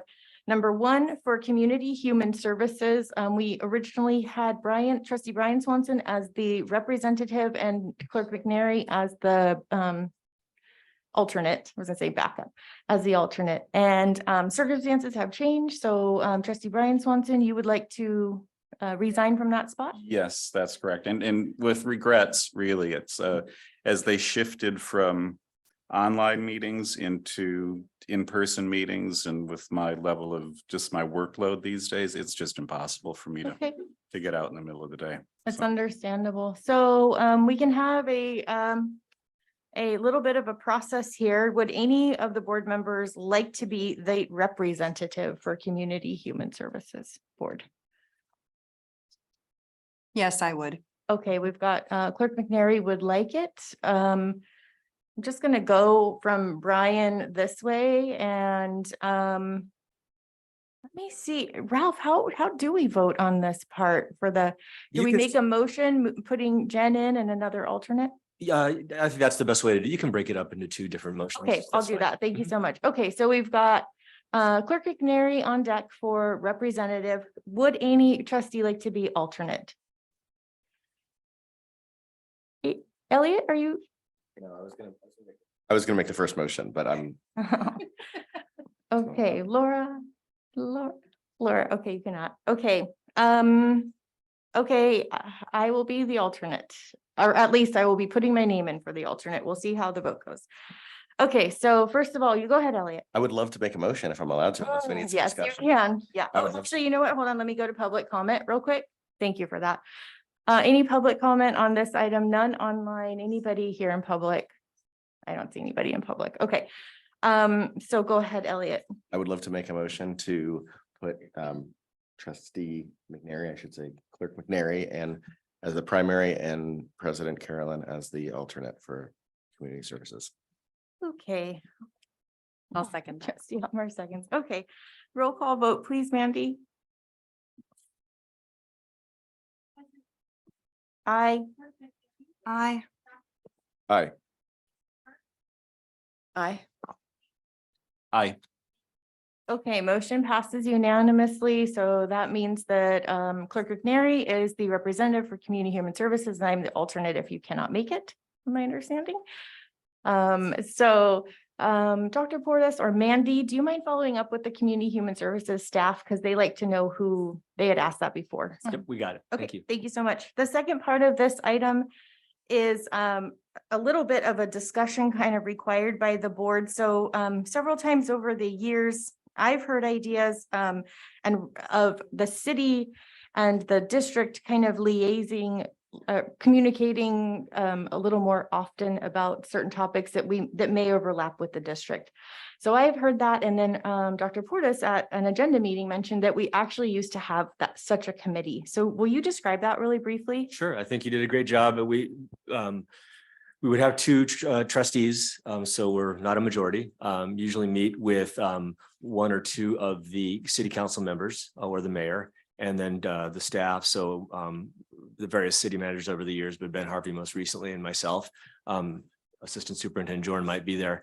And it's really mostly just to talk about, it's very casual conversation. It's just about what are impending issues happening, how can we collaborate, sometimes just to check in.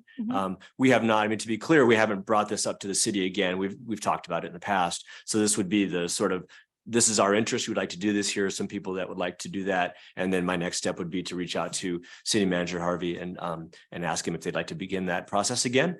I'm imagined they would, but I don't want to speak for them. Yes. But it was very productive. We met 3 times a year. It led to some really good stuff. I think the cooperation that we saw regards to the youth center is a great example of something that came of a meeting like that, just being able to use facilities. I think it's a great process.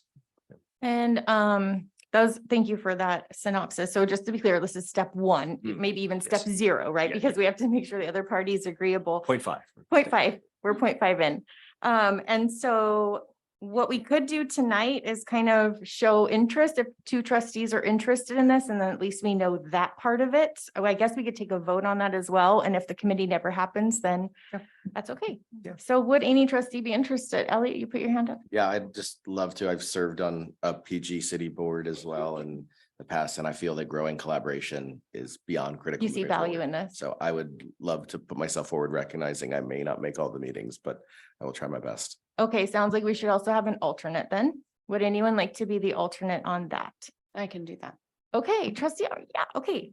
So I'll make a motion for trustee Dr. Hazen to be on a potential committee with the city that liaises with the district, and trustee Otmar to be the alternate. Mandy, are you okay doing a roll call on that one? Oh, you know what? Let me ask for public comment. I should ask for that part as well. So nobody online and nobody has any. Okay. Okay, thank you all. Please go ahead, Mandy. We need a second, yeah. I'll second it. Thanks, pal. Okay, so we've got. Okay, motion made by me? Now yes, okay, I made the motion. Thank you all. I made the motion, Clerk McNary made the second. So roll call vote, please, Mandy. Aye. Aye. Aye. Aye. Aye. Thank you so much. Motion passes unanimously. We'll see what happens with the city. I would say no rush on that if we were giving further direction. And I love the idea of 3 times a year. It sounds really reasonable. I'll reach out, I'll reach out to the city manager when we return from the break. Okay, sounds good. Did you guys hear that? Yeah, when we get back from the break, he's gonna reach out. Okay. All right, moving on to action discussion item B, which is revision to salary schedule for the position of adult school program coordinator. And Barbara Martinez, are you back in or? You are, okay. Thank you so much. And Director Menke is coming up to the podium, so maybe I was premature in asking. Principal Martinez.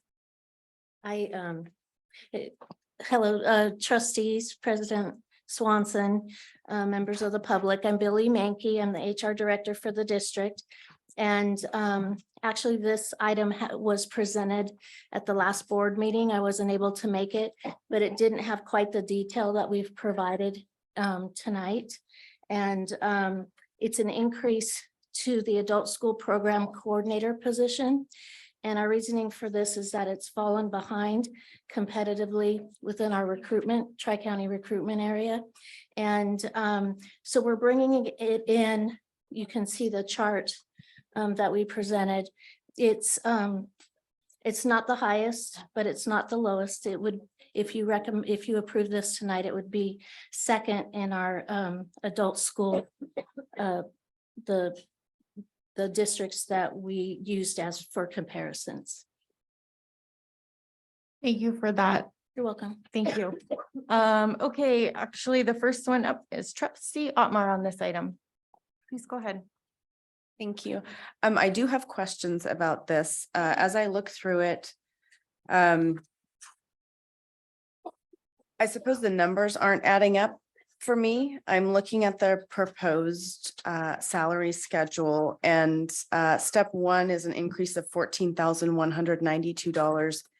By the time it reaches step 8, it's a $37,412 increase. That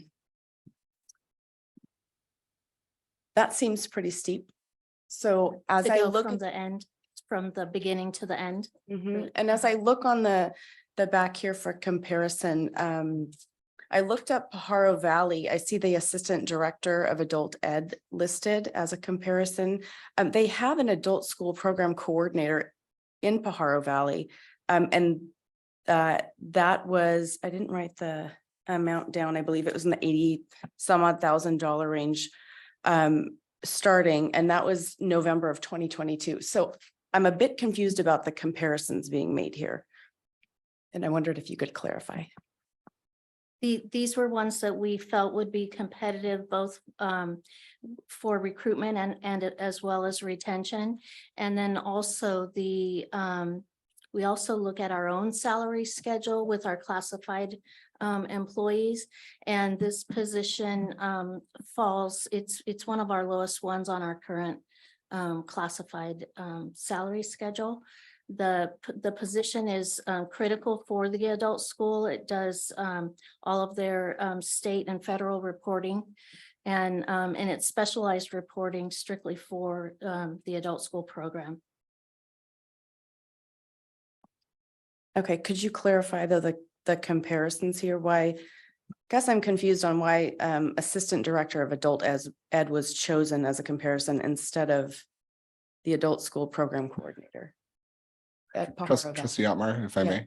Can you help? With Yeah, so when we looked at the comparable districts, we looked at job description comparison, so comparative duties, not just comparative salaries. So the assistant director aligned with the job description and the job duties associated with our position, our coordinator's position. So that's why we aligned it with that salary schedule, and the same throughout. So when we looked at that, we specifically looked at title, job description, duties, and then salary. Also, I didn't mention it, it is in the item, but this is fully funded through the Adult School Consortium allocation. So it's not funded through our general fund. And then would this be kind of equivalent, just so I can wrap my head around what this position is? Is this equivalent to like an assistant principal type of a position? You would think of it as an assistant principal. It, the adult school has such a large span of hours. So obviously, Principal Martinez can't be there the entire time. And so this person acts also as her lead when she's not there. And so works into the evenings. Okay. And then I wondered if you could clarify too, sort of as the step increases, it just seems like such a steep increase. And as I look at I know that we're not talking about action discussion C yet, but as I look at that seems like it's consistent across the board, $5,000 increase. This one climbs steeply. And I suppose I have some concerns about how steeply that's climbing for an admin position. Even though it's coming from a separate fund, I understand that, but I don't know if you can clarify that. I just need a little more help understanding. Yeah, honestly, we looked at it. I mean, we looked at it and felt it fit within our comparisons and also then within our district salary schedule. Okay, I don't have any more questions. Thank you for that. Trustee Brian Swanson. I don't have any questions right now. Thank you. Okay, thank you. I'm next up for the question. So I have a question. On the back side, there's a bar graph and it says adult ed program coordinator step 1. We'll just look at that bar graph. So the initial, the first bar on the far left is $75,126, which does correlate with step 1 on this side of the paper, but on the other side of the paper, the current classified management salary is $81,249. So I'm worried. I do have a concern that maybe there's a typo or something, and we might be approving a salary that not sure which side of salary is the one that we're approving. Can you clarify? I actually didn't notice that, President Swanson. And you're right, there's an error there. It's okay if you want to bring it back next time with the clarity so we know which one we're approving. Okay. If you want to do that. But that's my take. So we're going to go through the rest of the trustees. So trustee Dr. Hazen. I would just ask, if it's possible, I know this has been on the agenda before, if it's possible to be clarified today in a way that we could make a motion to act on it, I'd be in favor of that, but I also understand if the board as a whole would like to wait longer. Thank you. And Clerk McNary. I would like some clarification as to what we're approving and just kind of a general comment looking at this action item and the next one and discussions about budget. I'm concerned about why we're waiting until people leave to review salaries and why we're hearing about stipends being below and whether average and whether or not this is something that needs to be examined more holistically. Maybe I'll save that for a future agenda item.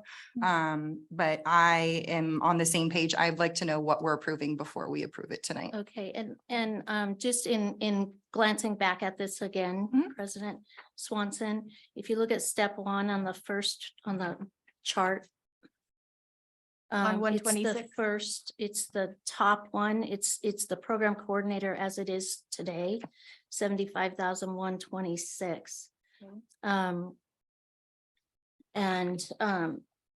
then we would be, it is different in step 1 on the first part, and then moving to the proposed is what we want it to be. And the proposed is The where? proposed right here on the bottom. 90, starting with 95,000, going up to 124. And that is not in the chart on this And side. that is not on the chart. Okay. On this side.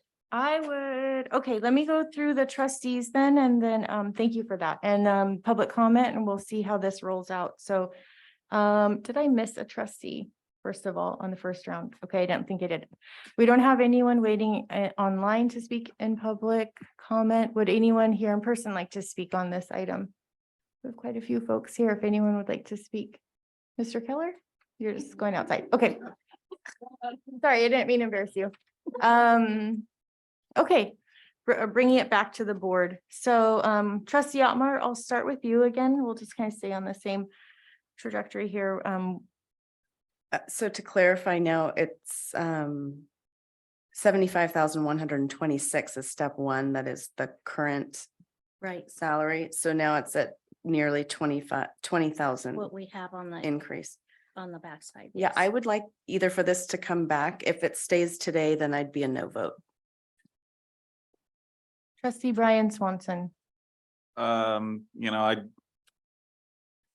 I understand there's confusion and, you know, an error or two in here. That wasn't really the part that I was looking at. It's as I was going through, I'm still comfortable moving ahead, but I want my fellow board members to also feel comfortable. So if there's hesitancy, my only concern again about waiting is like,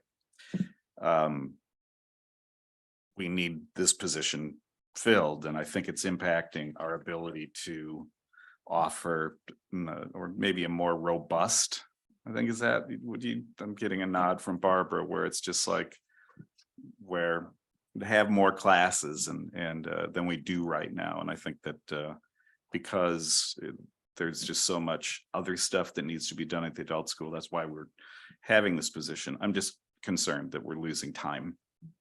You know, so I was looking through the schedule the other day. I really wanted to actually take something, and it's like, I'm not, yoga's not my thing. And so anyway, I'll stop blathering on. I think you guys know where I'm going with that. Okay, my comment is actually that's the same as trustee Otmar's. I'm not comfortable approving this tonight because I'm not sure what salary we're approving. So Clerk McNary. I would ask staff to bring it back with some clarity for the numbers on the salary schedule need to match the numbers on whatever On the chart. diagram or chart Yeah. we're getting. I don't know what the Understand. amount is I'm approving right now. I'm Okay. not comfortable moving forward. Trustee Dr. Hazen. Yeah, I'll just say in unanimity, I'm happy to support the other board's view, but like trustee Swanson mentioned, I would be, in my understanding, we would be approving the chart at the bottom of page 126, which with a little more clarity, I'd be happy to. Thank Yeah, you. which is yeah, it's a huge jump from what it is right now. So that makes me think maybe it's, you I'll bring it need back. time to look at it. Yeah. Yeah, I'm sure you'll be able to figure it out quickly. So, okay, so on this item, yes, trustee Elmer, sure. Would you be able to send, Mr. Drone, would you be able to send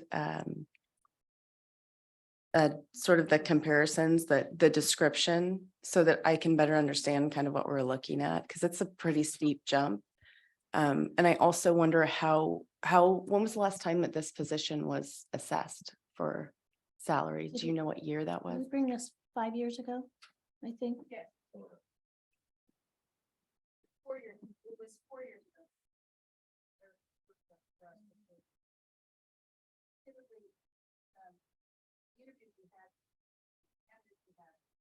Oh, sorry, Principal Martinez, do you mind coming up to the mic?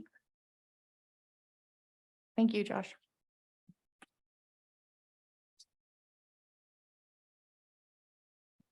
Thank you. So we're approaching the start of a new school year, and we have some excellent candidates to interview for this position. When I talk about adult ed administration up and down the state, they're hard to come by. They're really difficult to come by. It's a very unique school education, and it's got its own politics.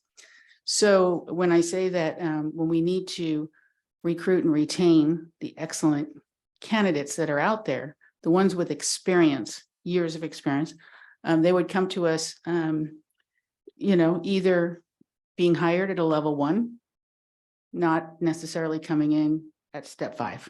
So at whatever number you're looking at, we're giving it we're looking at salaries commensurate to the other districts, but not over. I think we're being really reasonable coming in at an assistant principal. I mean, with the hours that they work, late into the evening and doing all of those reports. I'm sorry this is so difficult to understand, but it's needed and we're on a timeline so that I'm just trying to be transparent with you. Thank you. Thank you. So it sounds like we have consensus from the board to move on from this item and not vote on it. Is that the proper procedure, Ralph? If we're not ready to vote on it? Yeah, we're you gonna you skip can it? table it to the Okay. next meeting. Okay, we're gonna table that one. Thank you all. And I just interject one thing real quickly ahead, Brian. too, so that and I expect this will happen, but Director Mankey, because there are some little tweaks, if the sooner we could get them, the better. And I would ask my fellow board members to take a look at it right away. So if there are questions, we can get anything that needs to be massaged into the right place. Get that done in time so that the next meeting, we're not bringing it back to the next meeting. That would be ideal. That would be ideal. Thank you. Thank you. Okay, so moving on to revision of the salary schedule for position of school nutrition director. I'm just going to do a little time check like I was mentioning. So it's 8:20. We're only about 10 minutes behind where I was hoping to be. Still, we're going to be pushing it So to if I hit talk 10. fast. No, you're actually really succinct earlier. You're not the reason. It's everybody saw else. Okay, go ahead, please, Director Mankey. Okay, What? If I may, for just 1 minute, I really apologize. We just got word, the police chief is needing to deal with some business, but she was hoping that she has enough time to do her item right now if we can. I realize it's intrusive, but if she can do that, that would be great. I don't want to keep her from her business. It's okay for me. Elliot, yes. Fully in support, if that's okay with you, Director Mankey. Yeah. Yep. Are they here right now? They're prepared, I think. Where Mandy going? Yeah, I think they're right outside the door. Okay, do we need to vote on that to change the? I would suspect if it's consensus by the board, it's sufficient. She's right there. Okay. It's up to the board for sure. I apologize just when. No problem. Mandy, you think that'll take maybe like 3 minutes? We might be able to get this other item or no. Okay, we'll stick with one thing at one time. We won't try to multitask. Please. Want me to go Feel free. now? Yeah. All right. Just gonna throw up this little PowerPoint real quick. Thank you, Chief Kathy. And just as a quick update, we're moving to information discussion items, school resource officer update right now. We've got Chief Kathy, Madeline, we've got Commander Santos, and we've got SRO Hakes here. So thank you so much for coming. Please go ahead. Right, so while he's putting this up, I want to say good evening to the board members, staff, students, parents, and members of the public. Tonight, we're here to provide a brief overview of the SRO program that we partnership with the schools. We appreciate the opportunity and understand that you have a very full agenda. I know I was asked to keep this to under 6 minutes, so I'm going to do my very best to do that. I'm going to put it into New Jersey fast forward speed here. Jersey girl, there it is. But I just want to say that the brevity of this presentation is upon no reflection upon the importance and how much we support this program. So next slide, please. So the program is a partnership between the police department and the school district. There's an MOU that's in place each school year.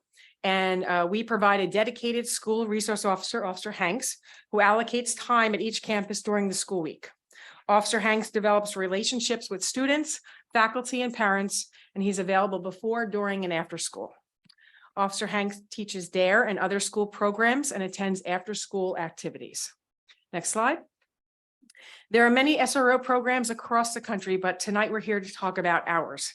It's specifically designed for our community.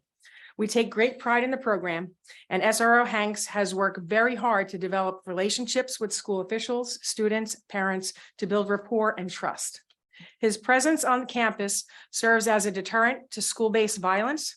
Having a dedicated officer on campus allows the SRO to recognize things out of the ordinary and address safety issues immediately. Preventing school-based violence allows students and educators to achieve their full potential by creating a safe atmosphere on campus. SRO Hanks also provides students with good decision-making techniques, which is built into the DARE program. The DARE program uses social, emotional learning and interpersonal skills to support students in managing relationships and peer influences. These are not only lessons for just DARE, but these are lessons that will follow the students throughout their lives.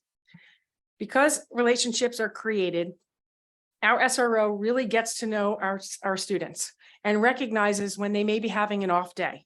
He recognizes at-risk students and help provide resources and services. Our SRO primary function is not to be an enforcer on campus. When there is a need, he will take a police action, but that is on a very, very rare occasion. And our program focuses on education and relationships. Next slide, please. Officer Hanks wears many hats. First and foremost, he is an informal counselor, and he becomes a mentor and role model for the students. The mentorship and guidance are accomplished through consistent and positive interactions. He's a protector and a guardian and ensures the campus is safe for students and faculty to thrive.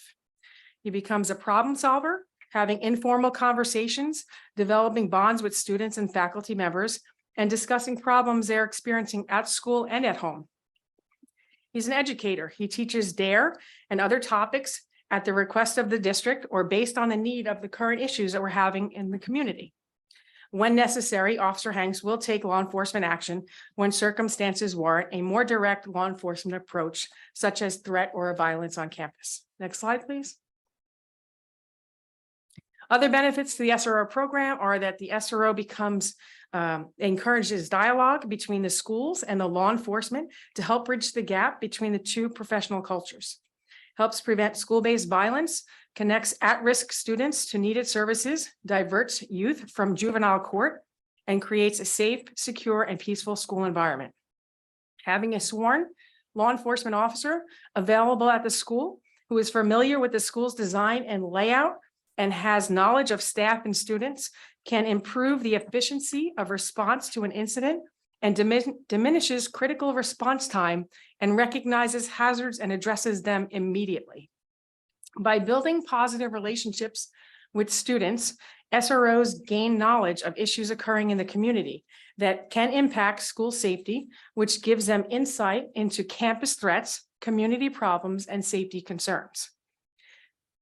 Officer Hanks builds trust and fosters relationships with youth through formal and informal interactions. Students come to trust Officer Hanks to answer questions and address problems, which in turn enables him to identify students that are at risk. Effective SROs like Officer Hanks are motivated by opportunity to proactively address safety issues, build effective working relationships with school staff, and positively impact the lives of children. Officer Hanks is connected to our radio channels, which is also shared by the Monterey Police Department. So he can relay any issues or seek assistance or support and receive real-time responses without delays. The relationships built between the SRO, students, faculty, and parents are immeasurable and invaluable. Officer Hanks and the members of the Pacific Grove Police Department are completely invested in this program, students, and the faculty. It is very unlikely that you will be able to replace that level of professionalism, commitment, and ownership of the program and genuine compassion and empathy that we display for our children and the staff with outside alternatives. So we will be glad to answer any questions, the last slide, by the board, by the community members. And if you'd like some more details on DARE, I kept this short for you, Ms. President. Officer Hanks can provide that tonight. And I'd also like to point out that because of timing, we would like to, I don't know what your process is as far as time frame about the MOU, but I do have concerns because I have to bring it to council, right? So my concerns are staffing, training, education, and the budget, of course, right? So appreciate that, and we will answer any questions that you may have. Thank you so much. Thank you. Thank you. Thank you. Go, Officer Hanks. Okay. Thank you. Okay, so board, would you like SRO Hanks to say a few words, or would you like to dive into discussion? It's up to you. And SRO Hanks, do you have something that you could share with us? Or do you have something ready, or? I'm sure. I'm just first and foremost, thank you for the opportunity to serve this community for over the last 5 years. All my peers are sitting in this room. I'm extremely passionate about the program. Things have changed. A quick, I know a question came up about DARE. So over 40 years ago, DARE came out in 1983, and over the last 3 decades, they've spent revamping the program. And how they've done that is they've connected the social emotional learning piece into it, right? So it's not just a cop in the front of the classroom lecturing anymore. When I was back in school, I thought that was super cool, obviously. But, and don't get me wrong, Officer Scott was amazing and he's still a friend of mine today. However, we start with the multiple 3-prong approach where we bring in social emotional learning, we bring in the multiple contacts. So not only are they making decisions, healthy, safe, and responsible decisions, we start off at an early age. We get the interactions with them. We're blessed to be able to come into your guys' classrooms, and we start to go over the foundation of the 10 elementary lessons, which covers everything from being safe and responsible to help networks and everything in between. I'd be happy to put a whole presentation together. I'm obviously very passionate about the program. With that being said, thank you to the middle school because we've been able to expand it into the middle school. And what that really does is it builds off the foundation like a scaffolding effect. And we really focus on the emotional stuff, society's norms, social norms, peer pressures, self-help networks. And it's been a great program, and I hope to get into the high school. We also offer the vaping program and other enhancement lessons. Any questions about there? Thank you so much. You're welcome. Thank you. So we're just gonna go around unless Chief Kathy, did you have something else to add? I'll just say he's being very, very humble. He actually helped write the curriculum for the vaping program for DARE that's taught internationally. So that's what Officer Hanks did. Very cool. Thank you so much. So trustees, I'll go around and start with trustee Dr. Hazen. What do you have? Yeah, I mean, thank you so much for the presentation, and thank you so much, Officer Hanks, for what you do. One question that brought up, and was the slide where you're mentioning the assignment to schools means that Officer Hanks knows the layout of the campus. The only thing I'm worried about is, does that mean that some of the other officers in the department might not? Or is there a way that you make sure that information is passed along? Yes, so just as Officer Hanks is assigned as the SRO, our officers are instructed to walk around each of the school campuses so that they can get knowledge of the layout. A lot of our officers have been here for many, many years, but as part of our field training program as well, that all the officers are brought into each of the schools. Thank you for doing that and answering the question. Is that all you have, Dr. Hazen? Okay, Clerk McNary, please. Thank you, and thank you for the presentation. As a new trustee, went to a conference and they told us all about collecting data in order to know how to evaluate our programs. Because we're entrusted with spending the public's money. So we have to know what we're getting and if it's best practices for our students. So as a trustee, I feel like that's how I have to be accountable to the public. So I had submitted some questions to Dr. Porras. I'm looking at it now about a month ago, and I'm just going to read them out. And I know you may not be able to answer them on the fly, but this was the information that I was looking for just to know that we're doing the best things for our students. I asked how many days out of the school year has the SRO been present and worked in the schools. I asked to view the SRO monthly log reports that are specified in the contract. I asked for data on citations, arrests, how many students have been searched and how many have been questioned by the SRO. And I also asked for a survey of students at all grade levels and provided an example that was used by PGUSD. And it was a really basic survey to students that said, respond to the statement, the school resource officer, police officer on campus makes me feel safe. So I understand that you don't have that data available tonight, but I'm just going to put those things out there as questions I had. Sure, I can answer them. I don't have those questions in front of me. So if you can just give me the first one again.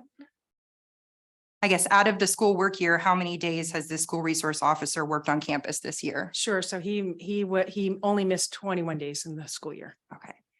And then the excuse me, the SRO monthly log reports that are specified in the contract for the Yes, last few years? the monthly logs is not something that we do. We do not create monthly logs. Any log that we create becomes a public record. In the new contract, that is reflected in the new contract that we are submitted, and we have worked with your council with to remove that. So the goal again is, as I said earlier, is we're not here to enforce. So the next questions are, how many citations has he issued in the school year? 1. Okay.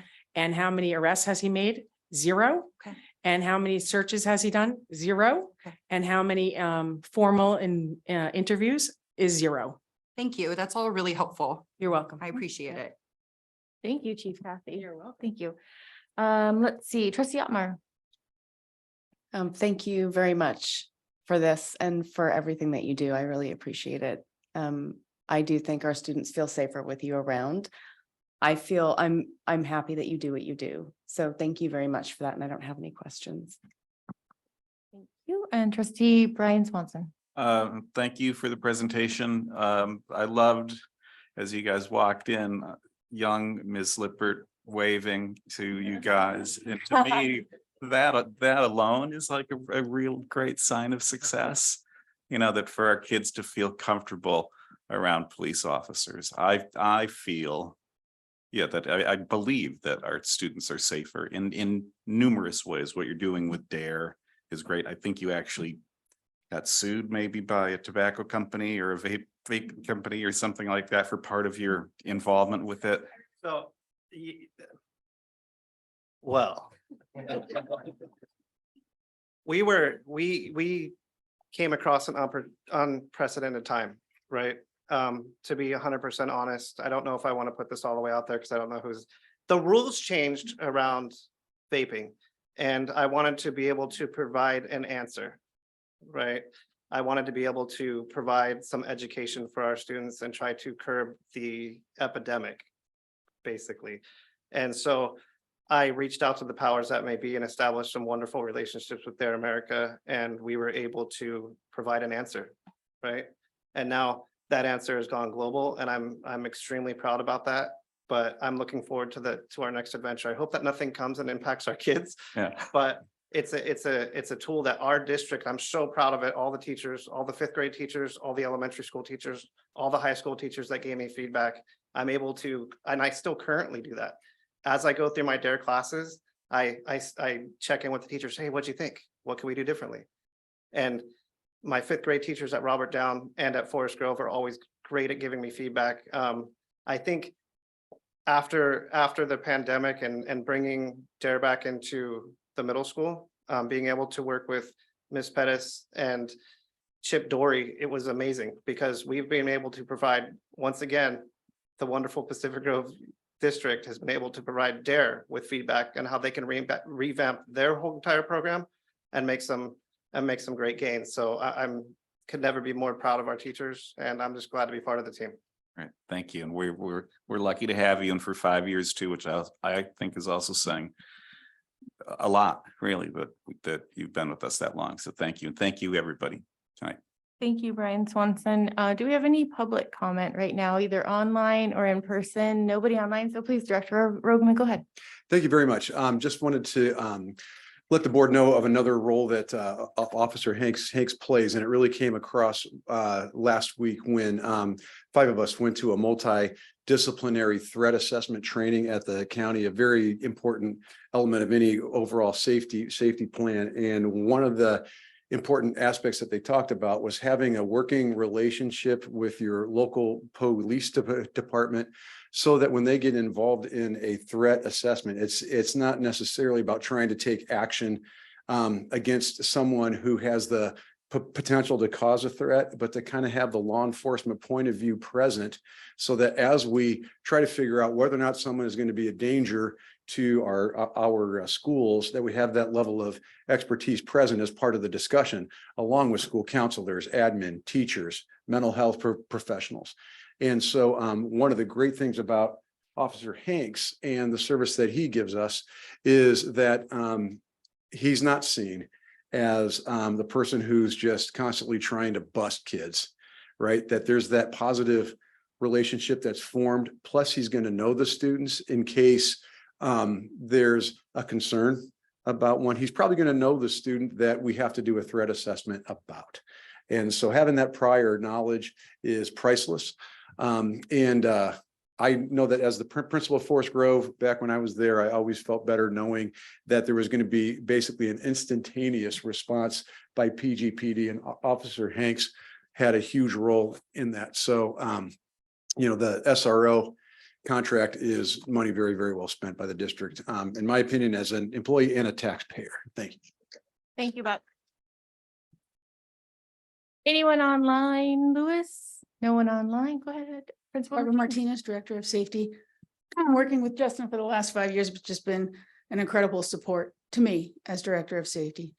I just wanted you to know how instrumental and collaborative we work together in working, looking over all of our site safety plans, making sure our Big 5 protocols are appropriate, and also with the trainings. And Justin attends all of the coffee with the principals, answers all of our parent concerns, and in addition is the police department, Pacific Grove Police Department is part of the Monterey County Coalition of Safe Schools, right? And I'll be talking to you about that in my board presentation at the next meeting. However, police departments from all around Monterey County are just part of this coalition in support of the county office. So I just wanted to say thank you, Justin, for everything you do for families, for everything you do to support teachers, and for building those positive relationships with our littles all the way through high school. Thank you for having me.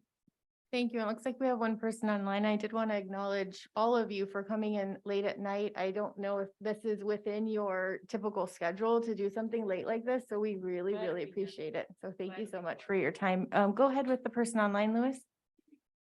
Jenny Rogaman. Okay, Jenny Hi. Rogaman, please. I was This just is there an important and now I'm voice. home. Okay. I ahead. would just like to speak on behalf of Officer Hanks. I am a campus supervisor at PG High, and I know that I feel safer as well as the staff and students whenever we see Officer Hanks on campus. Especially, with the current climate of school threats these days. I believe over 1,000 students have already been killed or injured in school shootings across the country. This is not the time to get rid of an important resource like Officer Hanks as the SRO in our district. If anything, we need more safety in our district. And I just want to commend him. Just yesterday or the day before, he had a table out in Main Hall at the high school and was talking to students about the youth academy, the different career paths that you could take as far as being like an officer, a 911 receiver, just a myriad of things that you could do to support the community in this. So just on behalf of myself and the school at PG High, I value him very much. Thank you. Thank you, Jenny Rogaman, for calling in. Next up is Lito Garcia. Please go ahead. Lito Garcia, principal of all the high schools. I want to thank Officer Hanks. The partnership that we've developed in my 3 years being at PG High and Community High has just been instrumental. And the support that I receive from Officer Hanks, from the PG Police Department, is something that I can say in my 23 years as administrator, I have not had the level of service and support. And so thank you all for that. In my 23 years as an administrator, I have had the opportunity to work with numerous school resource officers. I've had years where I did not have a school resource officer to collaborate with. And the importance of that partnership, as many people have said before me, cannot be stressed enough.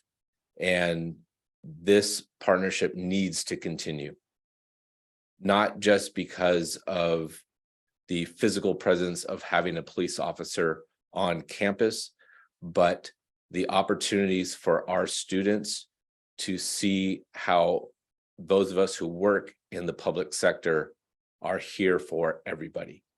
We set an example, a positive example for our youth, and that transcends through their entire life. So it's much more than just safety.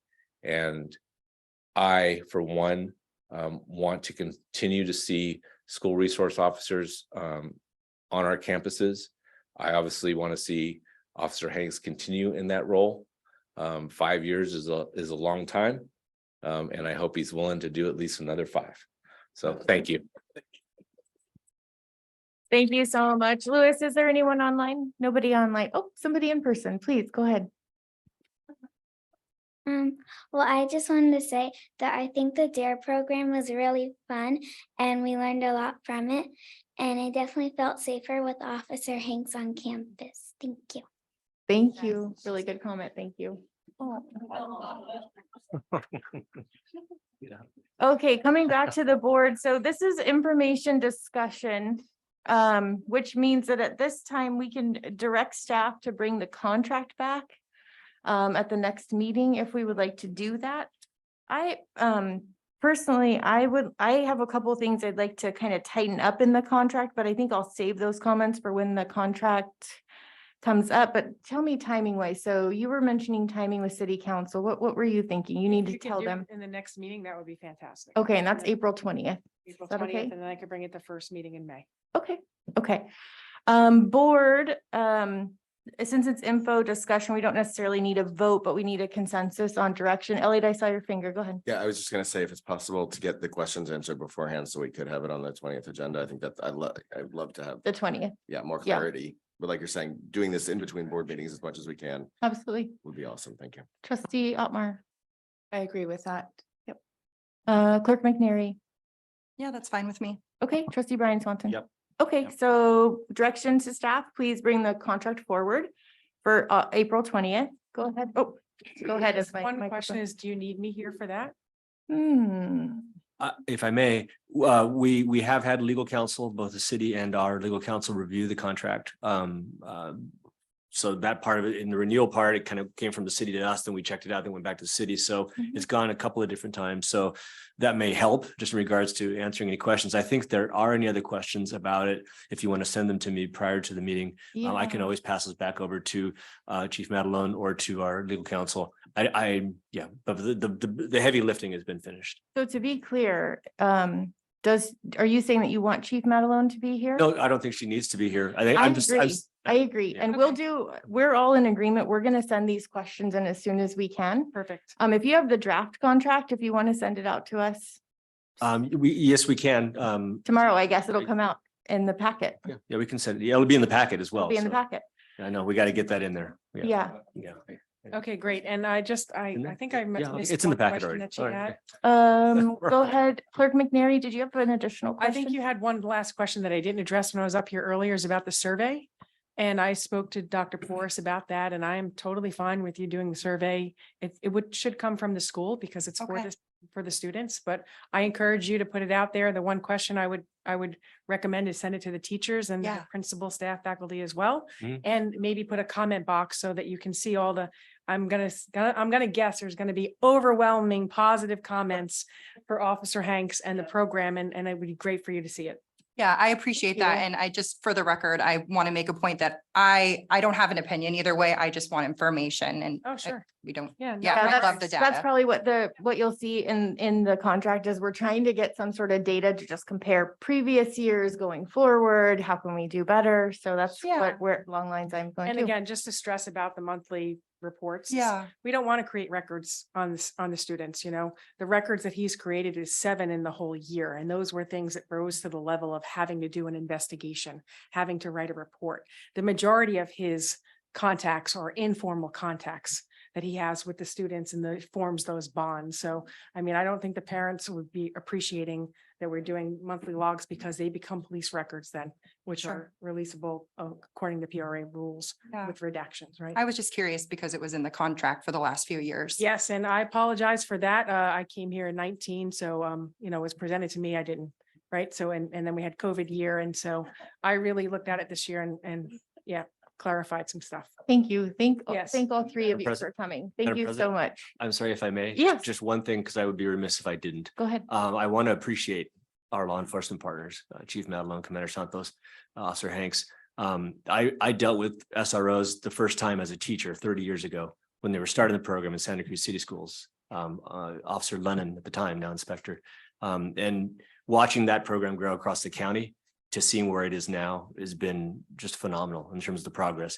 I think Chief Madelon, I think you're my 5th police chief, if I'm not mistaken, in PG. And I, with due respect to all of them in the past, you and your staff have been top notch. And I think it's because of the relationships that you're building. I can text you, sadly, at 11:30 when a tree falls on a power line and you're responding and answering, and you're bringing the whole department to bear on behalf of our students. Your work is deeply appreciated. Thank you. Please pass along our kudos and thanks to all of your officers, and we'll continue to enjoy the relationship. I will. Thank you so much. And I always say out in public, I am one lucky chief. I have such an amazing team that I work with. I get the pleasure of working with, and it's such a great community that I get to serve in. I feel super blessed. And I just heard Dr. Poor say I was his favorite chief. There you go. Okay. Bye. Bye, everyone. Okay, night, everybody. Good night. Thank you. Okay. All right, so we're just going to jump a little bit backwards here on the agenda. We're going to go back to action item C, Billy Height. Okay, great. Thank you so much. Okay, revision of salary schedule for the position of school nutrition director. This one didn't pop out at me as I'm looking at it here, so I don't have any questions on it. Trustee Dr. Hazen. Nope, this looks great. Thank you very much. Okay, Clerk McNary. Well, just the same question as to whether we should be looking at our The salary, our salary schedules maybe more holistically instead of as they come up. But I don't have any questions about this one. Thank you, Billy, or Thank Director you. Minky. You're welcome. Trustee Otmar. Nothing from me. Trustee Brian. No questions. Okay, thank you so much. I'm gonna go to the public real quick. Louis, anybody online? Okay, seeing no one online, and just want to go some respectful pause. No, I don't see anybody here in public either. Would anyone like to make a motion on this? I would be happy to make a motion that we approve the request as drawn out in the packet. Okay, we've got a motion on staff's recommendation from Dr. Hazen. I'll second it. So Mandy, roll call vote, please. It's fine. Aye. Aye. Aye. Aye. Aye. Thank you. Motion passes unanimously. Thank you. Can I say just one thing since we are on the school nutrition director Yes. item? This is Stephanie's last board meeting. Oh. I just want to say how much, we love Stephanie. The job she does is tremendous, and you're truly going to be missed. Yep. I agree.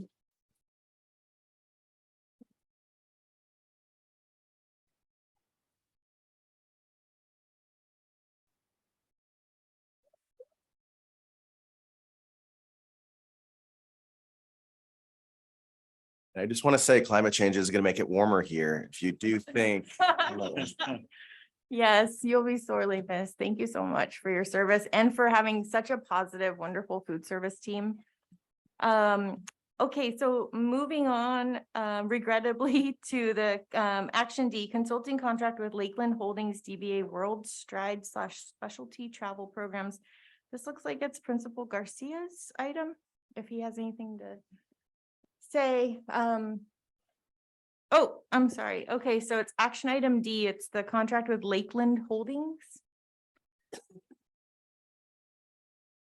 It's on For the senior Disney trip. It's on page 130 if anybody is wanting to follow along. So Lito, do you have any couple sentences you want to give us on status? Is it pretty standard? Is this the same group you use all the time? Standard. The only difference, and I think I spoke about this last time, is that we're not going on a traditional grad night. We're taking the students on a regular Disney night, if you will. Okay, that's So, perfect. yeah. Thank you for that. Trustees, do you have any questions for Principal Garcia? I'll start with Dr. Hazen. Nope, just to reiterate, there is no fiscal impact to the district. Is that right? Clerk McNary. No. Oh, okay. Trustee Otmar. I'm good, thank you. Okay, Trustee Brian. Nothing Swanson. here. Sorry. Nothing here. President Carolyn, I have nothing. Thank you, Lito, for coming up. Yay, Lito. We're getting late. It's getting late. I'm getting a little funner than I should be up here on the dais. Okay, so I'll make a motion to approve on staff's recommendation. If there's a second out there. I'll second it. Okay, thank you. Motion made by Carolyn Swanson, seconded by Clerk McNary.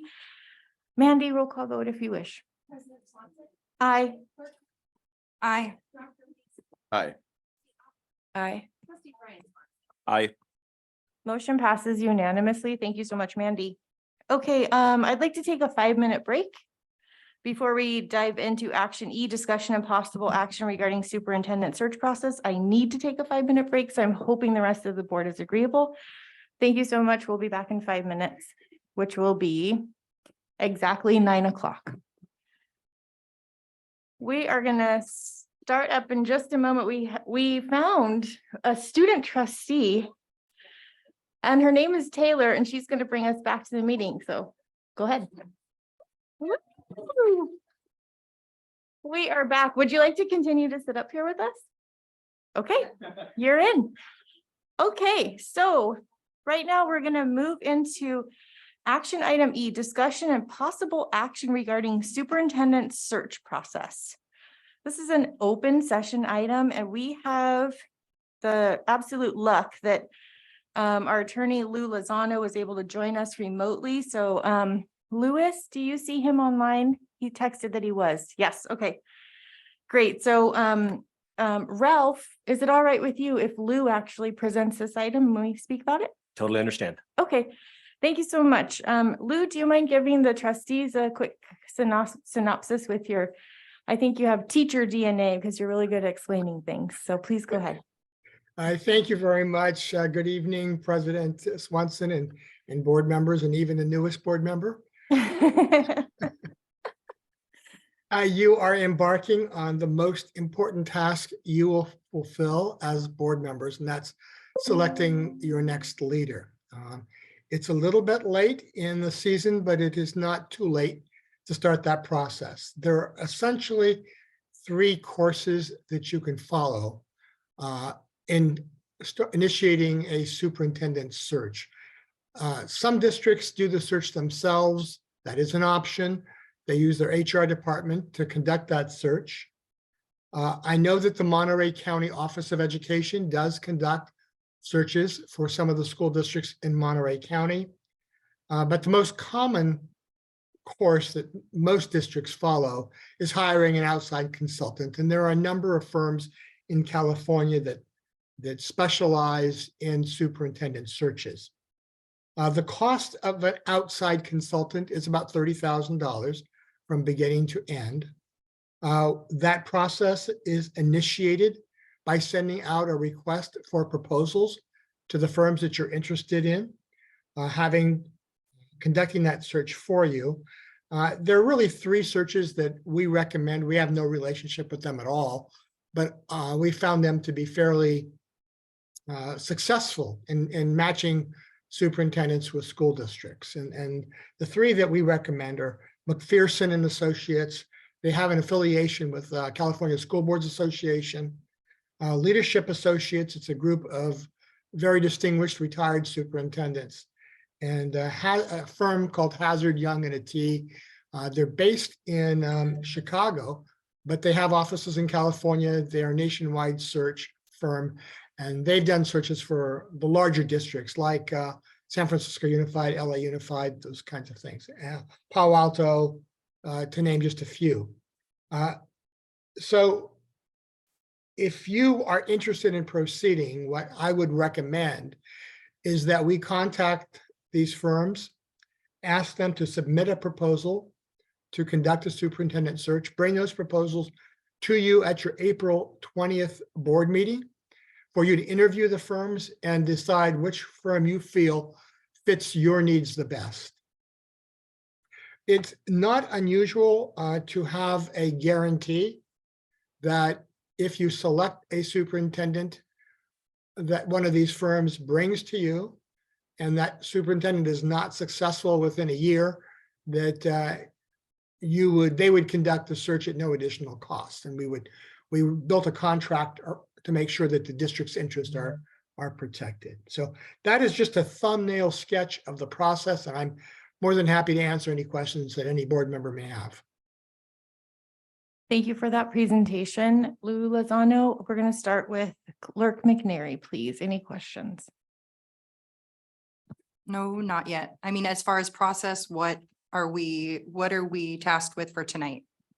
I think we can give board direction tonight for the staff to go after an RFP with perhaps these 3 or 2, or I guess it would be probably ideal to do 2 or 3 of these and start that process so that we can come back with them on April 20th. Is that correct, Lou?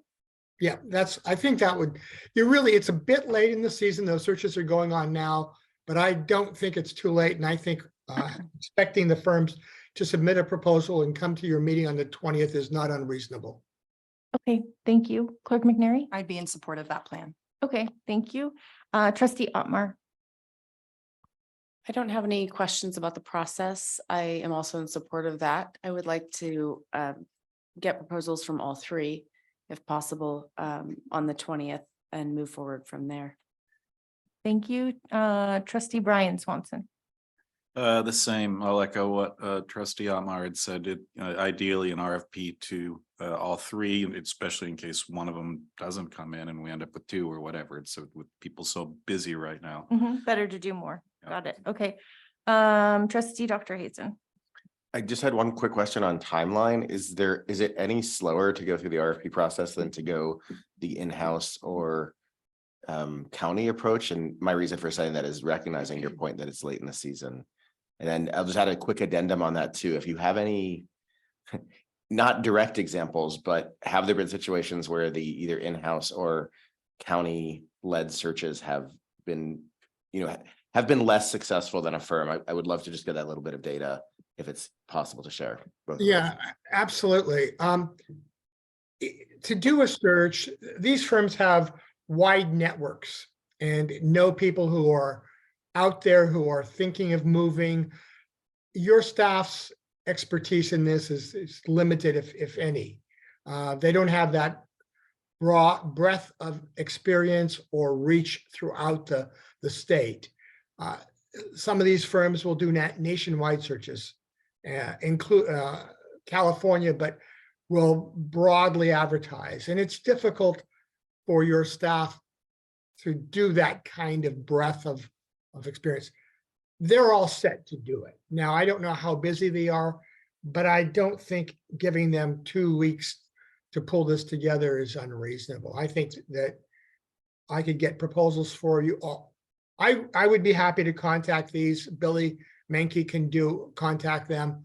But I would expect that all 3 of these firms would be very interested in making a proposal to you. The county office, I don't see anything wrong with asking the county office if they would be also interested in submitting a proposal and sending it to you. It's the county office, well, they have a broader breadth than your in-house people, just simply because of their network, but probably not to the extent that these outside consultants would have. But county office would do it probably at a much less cost than the outside consultants. So I would certainly be happy to contact the county office, see if they would be interested in submitting a proposal as well. Thank you. Thank you, Elliot. I'm making a note here to actually kind of go after 4 RFPs, it sounds like.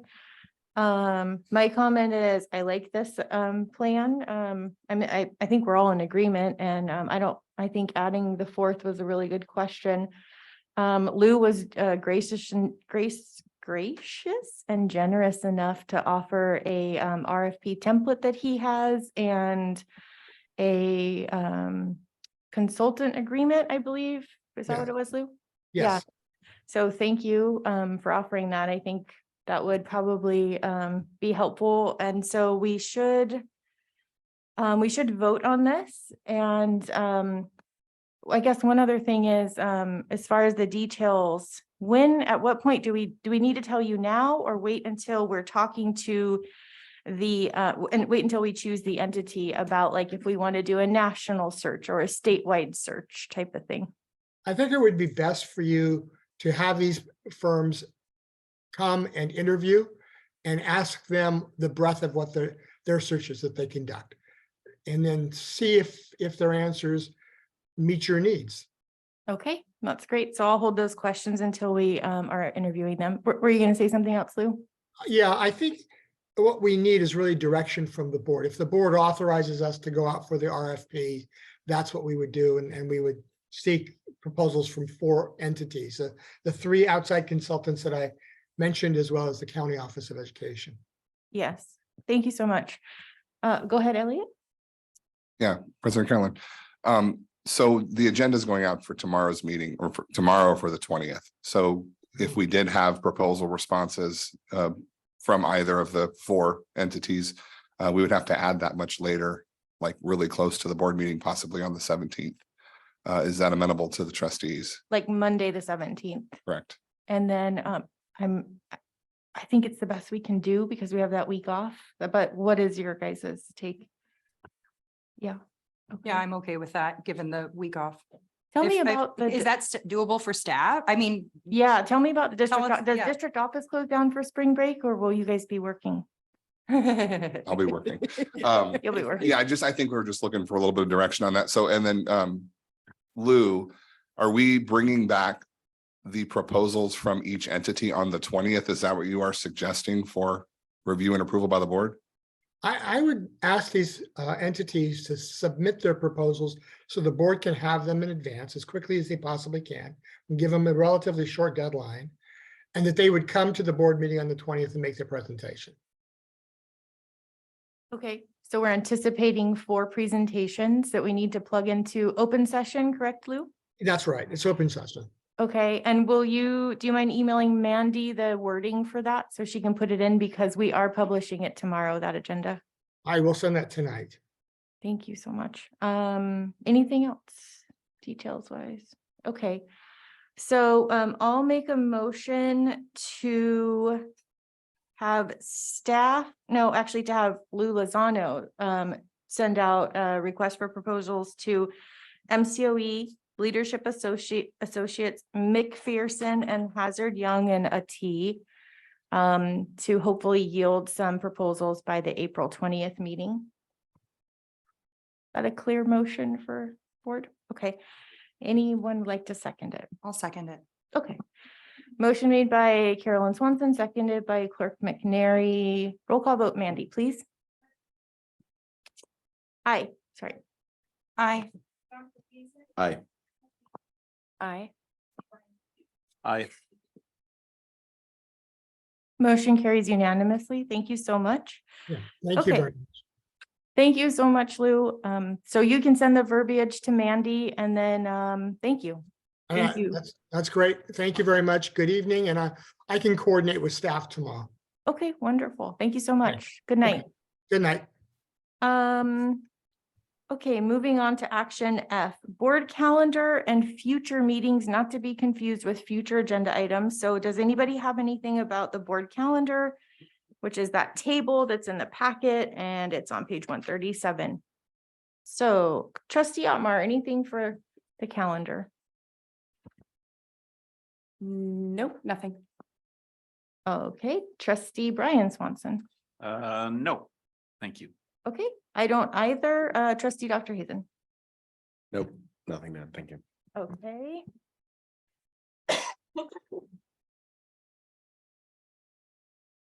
Clerk McNary. Thank you, trustee Taylor. I don't have any questions or comments. Okay, thank you so much. Since we don't have anything to change, we're just going to move right along onto the next page, which is now information discussion.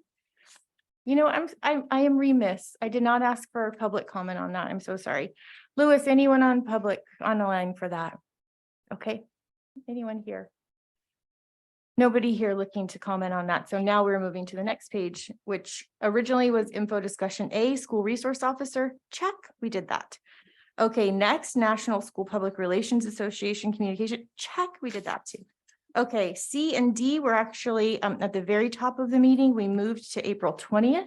So check, we did that. Okay, California Healthy Kids Survey results. We're at 9:20 and we actually might do this. We might do this. We might get done by 10.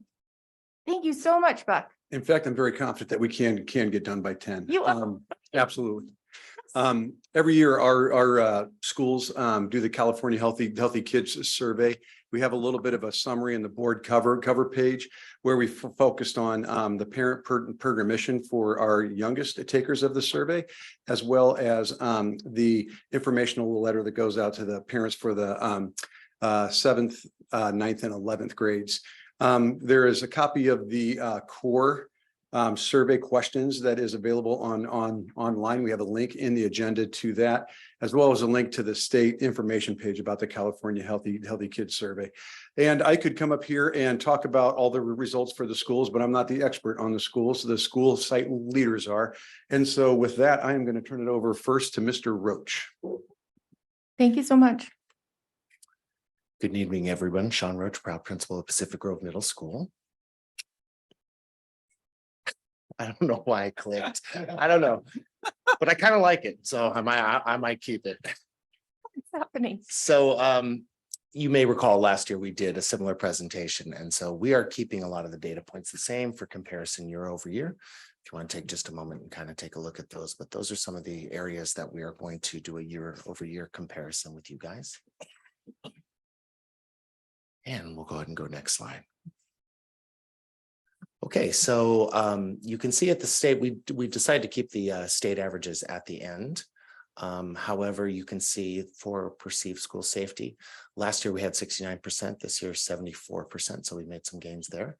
School connectedness, which is always kind of number one on our list, showed a little bit of increase from 67 to 69. Academic motivation rose a little bit as well.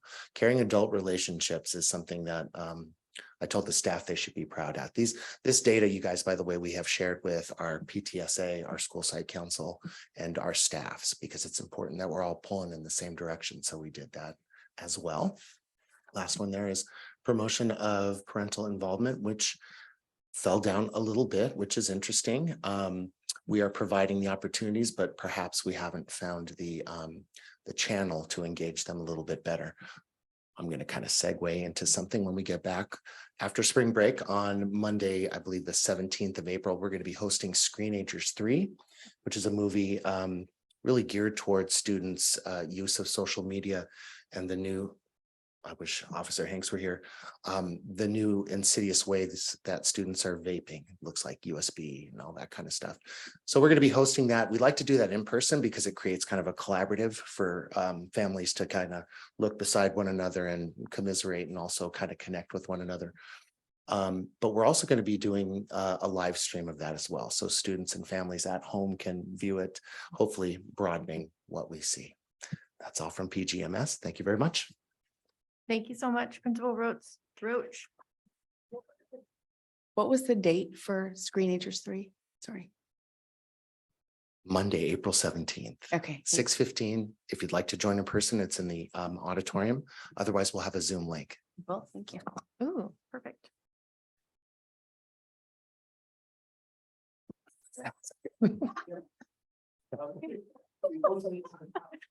Okay. Okay, go ahead, Principal Garcia, or was he was finishing? Computer just timed out. I see. Okay, Pause. we're waiting. Thank you.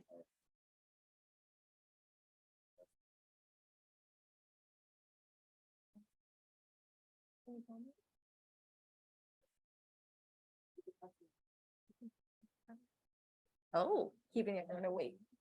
I like it. Need something to take notes on, I think.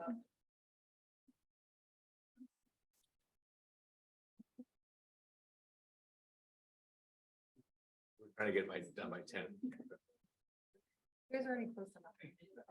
We were so close, weren't we? It's no one's fault. No. It's his fault.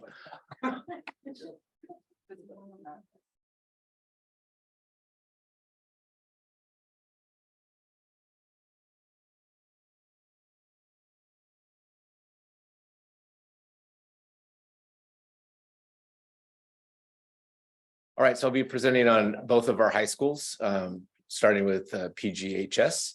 And as you can see from the information on the slide, we've had some dips, very slight in my estimation, and we've had some areas where we've grown. The state average, it does say 17 to 19. That's the most up-to-date information that's being provided by California Healthy Kids Survey. So I do like to point out, our school and our district in general, compared to the state, we're doing quite well in our work with students and parents. And we always want to improve each school year. And there are times where we succeed and there's times where we take a step back, but we will always seek to improve. As Mr. Roach pointed out, the caring adult relationship piece, that for me is probably the most important line up there. And to see an increase in that, we're happy about that, and we want to see that number continue to grow from year to year. We can go to the next slide. At community high school, one thing that you'll see is an incredible jump. And something that I would like to address with that is now having 2 stable teachers at community high school. For the last 2 school years, we've gotten to the first semester and had a staffing change with one of our teachers.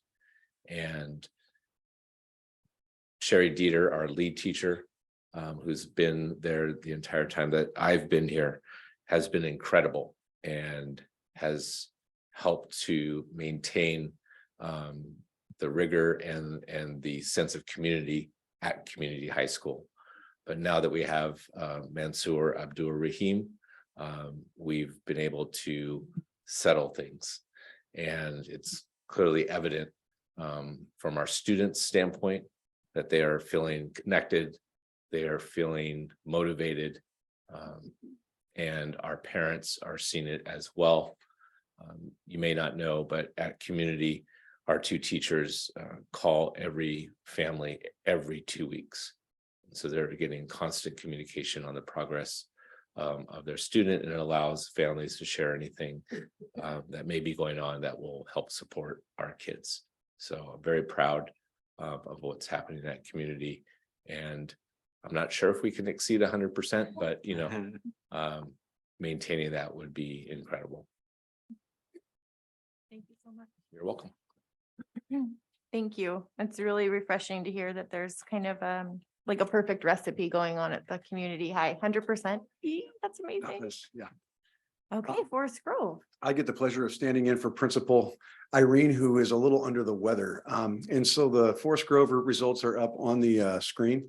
And I think that what we've tried to do is show this year's numbers compared to last year's numbers. So at least we get a little bit of year-to-year data and we can take a look at the growth.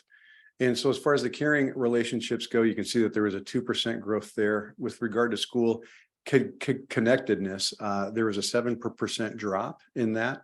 Academic motivation was at 93%, which is remarkably high. And so I think that that speaks really well to the, incredible job of parenting that's done at Forest Grove. And then building off of that parenting, having the staff, keeping the students motivated from an academic stance, 93%. I mean, Great job, Mr. Rippo. Yeah.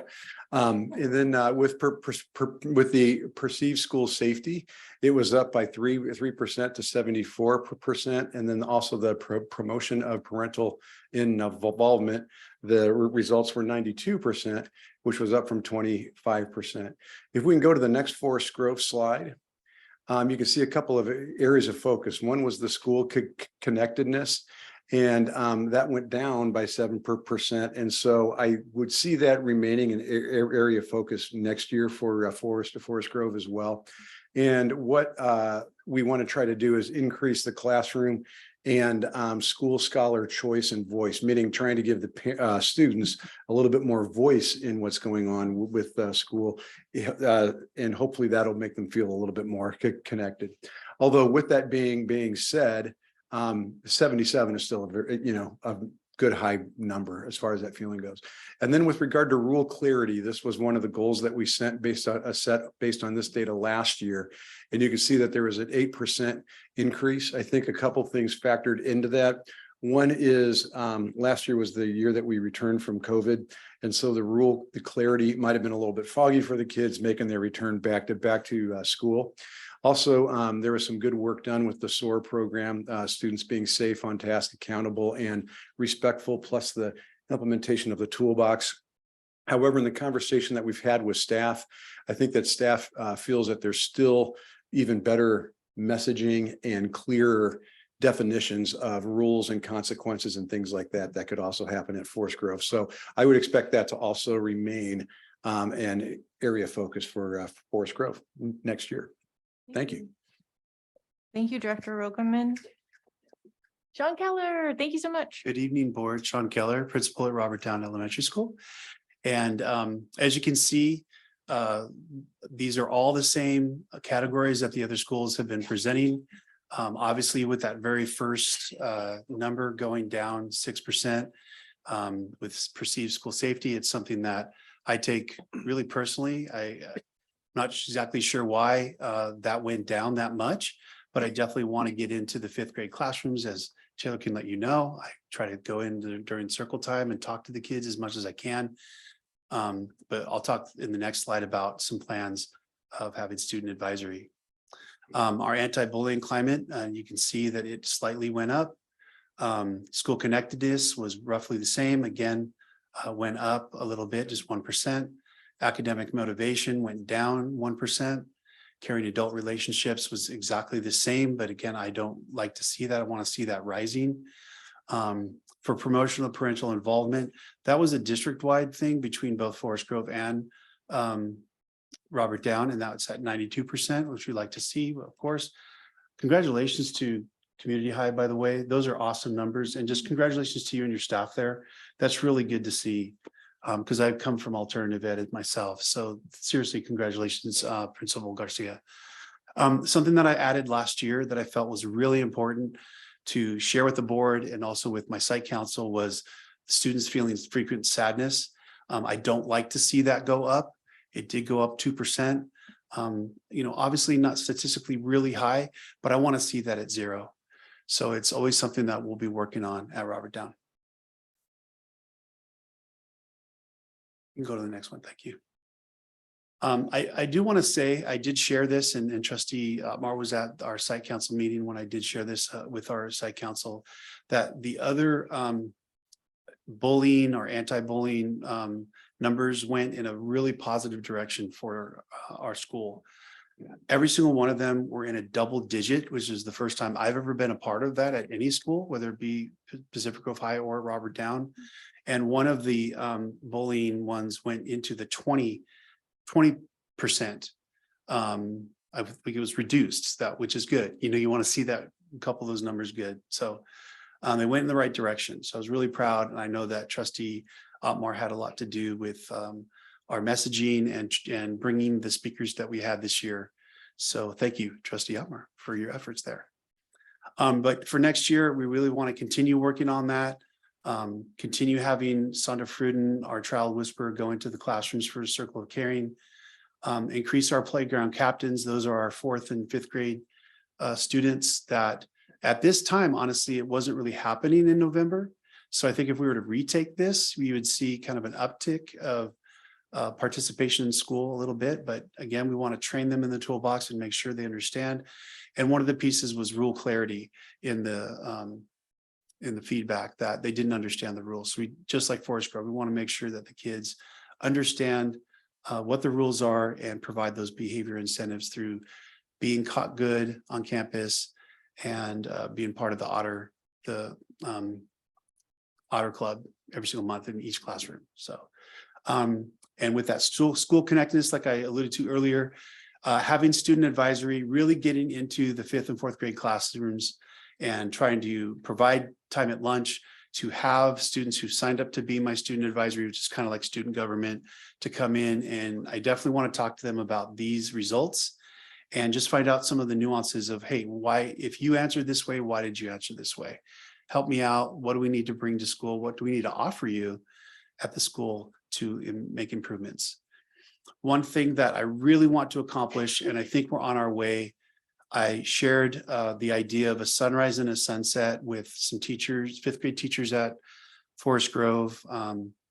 And they're on board. My staff is on board. And it's from a speaker at the high school that I hired many years ago named Keith Hawkins. I've contacted him to come and work with not just our 5th graders, but also our 8th graders to come and work with them. I'm hoping that can work out with the schedule with Principal Roach, that Keith can come in, speak with those kids, teach them some leadership skills, and then have them come down and work with both Robert Down and Forest Grove 5th graders to teach them leadership skills. So we have some great mentorship building within the district. And Keith had a great idea many moons ago when I was activities director to have a sunrise at the beginning of the year on the beach to talk about goals for the year.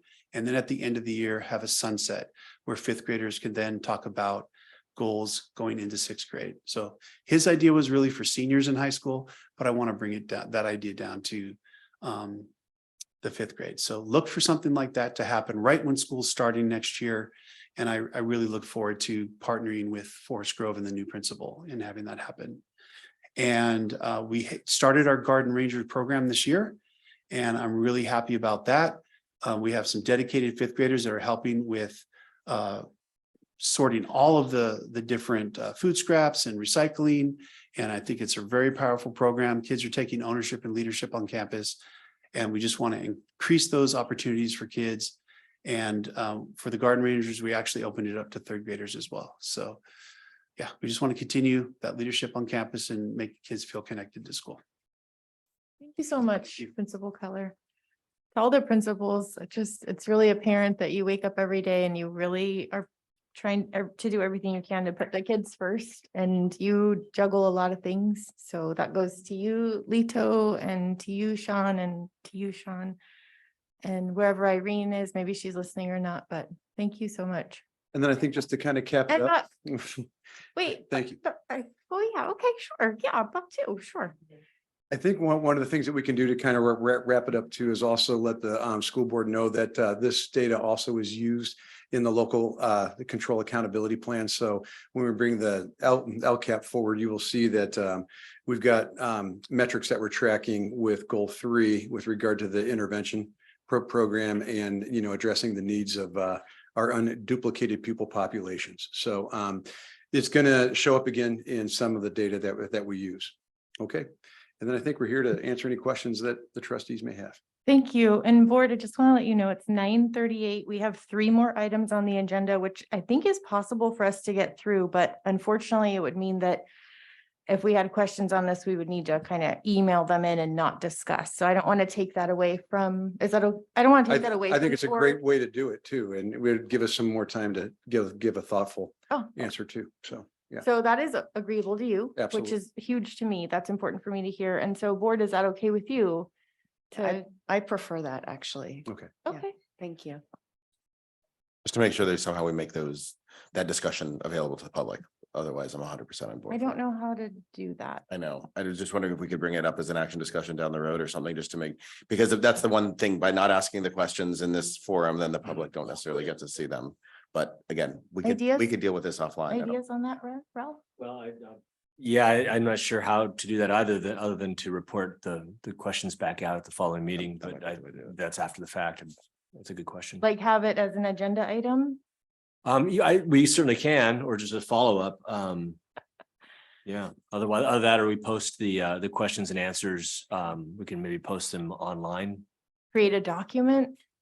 Or take the trustee's name off, create a document. Can you work with afterwards to try to Be happy find a to- way if that's a yeah. desire of yours? I'd be happy to generate that kind of document too. Okay. That's, like I can manage that and get it out to the public. That's within my skill set. Okay. For sure. Okay, okay, thank you. Thank you so much. Okay, so if the board is okay with that, we can move on to California School Board Association policy updates. So let me make sure the board is okay with that. Elliot, you had your contribution. Trustee Otmar, is that okay if we're sending them in? Clerk McNary, that's okay with you? That's okay with me. Okay, Brian Swanson? That's fine, and I don't think we have any public comment, right? Did we already ask for that? I mean, we have. As long as we don't have any public comment, sure. Thank you. Lewis, nobody? Okay, and I don't see anyone in public here, in person, I should say. Okay, thank you all. So moving on to the California School Board Association policy updates. This item, Ralph, is it okay if I blab on about it? Okay. Yeah. So this item was kind of exciting because it was the first time that we initiated our policy committee that the board approved back in December. So it was myself and Jen McNary and staff members. And so the process was really quickly. The CSBA updates came in, the staff took it on and kind of devoured these policies, reviewed them, made sure that they made sense, even kept, I was really impressed. I felt like the staff even kept their eyes open for like other things adjacent to the policies that they maybe wanted to implement, or I don't know, I just thought it was a really positive from my perspective situation, because I thought staff really did a good job on that. So then after staff reviewed them on their own, and then after Jennifer McNary and I reviewed them on our own, we read them. It was like an additional packet for us to read. Then we all came together in person in this room actually and discussed them in a roundtable. And it was a quick meeting, but it just felt like we were really doing justice to the policy, and that it was helpful to keep it fresh for everybody, because otherwise how would you, it's in this binder. So I was really pleased with the process, and actually Ralph had reached out to a neighboring district who had a system that we had heard of that sounded like it was good. So thank you for doing that, Ralph. And Mandy did too. Thank you, Mandy. I see you back there. So anyways, I couldn't have been happier. So what happened was then now these are here in the packet.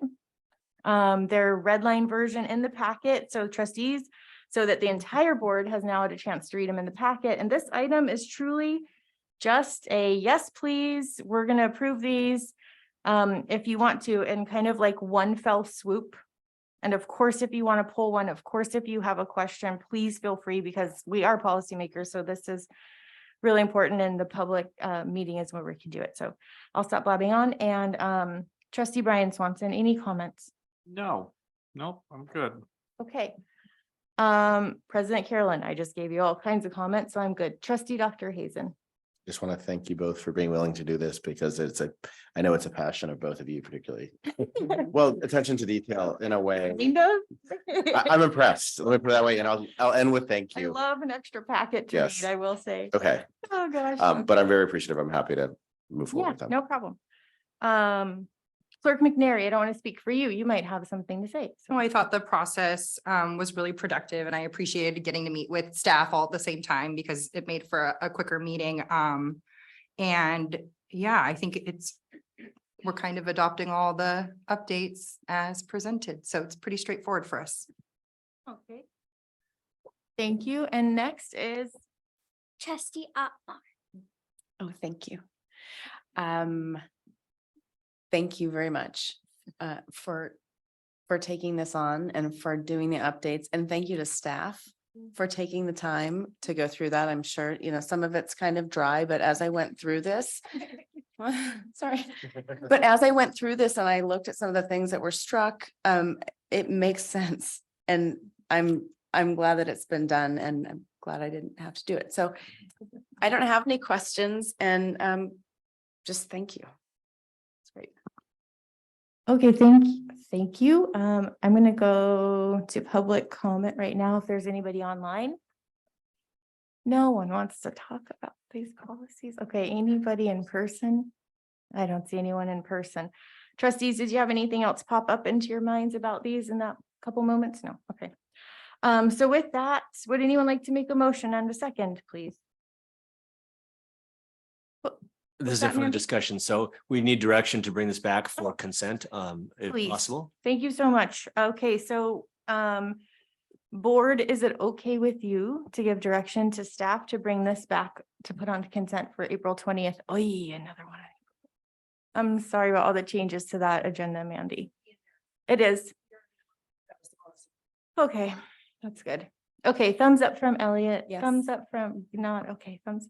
Okay, so that's agreeable to everyone. So thank you so much for that. So item G is an update to regulation 61452, 6145.2, athletic competition. And this, Ralph or Josh Jorn or Lito, who would like to introduce this one? I can introduce it if you like, and then if Please. there's any others that need to, the changes are available for you, I think, on page 295 or the first pieces.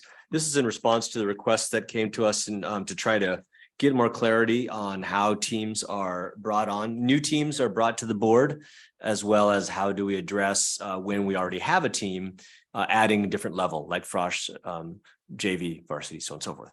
So I want to applaud the high school, did an amazing job. The Principal Garcia and athletic director Morgan in particular kind of went out there to see what exists, what other policies might be out there. I will say there was scant information available on this one. Most of the policies don't have anything of this detail.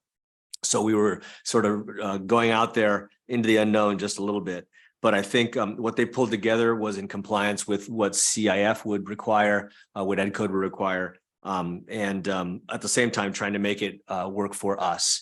And so what you're seeing really is the detail added that lets the public know this is what you need to put together in regards to getting information to us. If you need help, the staff will be available to do that for you. If you're looking for a brand new team to bring to the district, there's a timeline there that's for that. And again, this is a brand new team. So like broom ball, we want to bring broom ball in. I don't know why I keep using that one, but I do. We would need to add that on.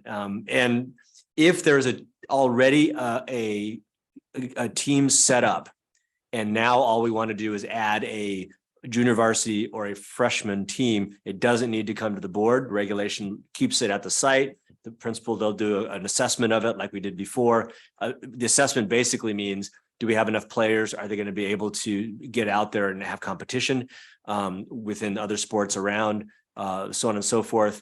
And the site will make that analysis and either say yay or nay. If it doesn't happen, there's still an appeal process that comes to me.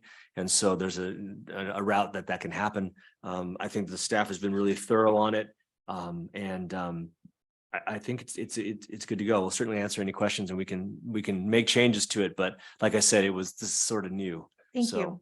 I don't know if Principal Garcia can answer any of the questions if necessary. So Thank you so much. Trustee Dr. Hazen.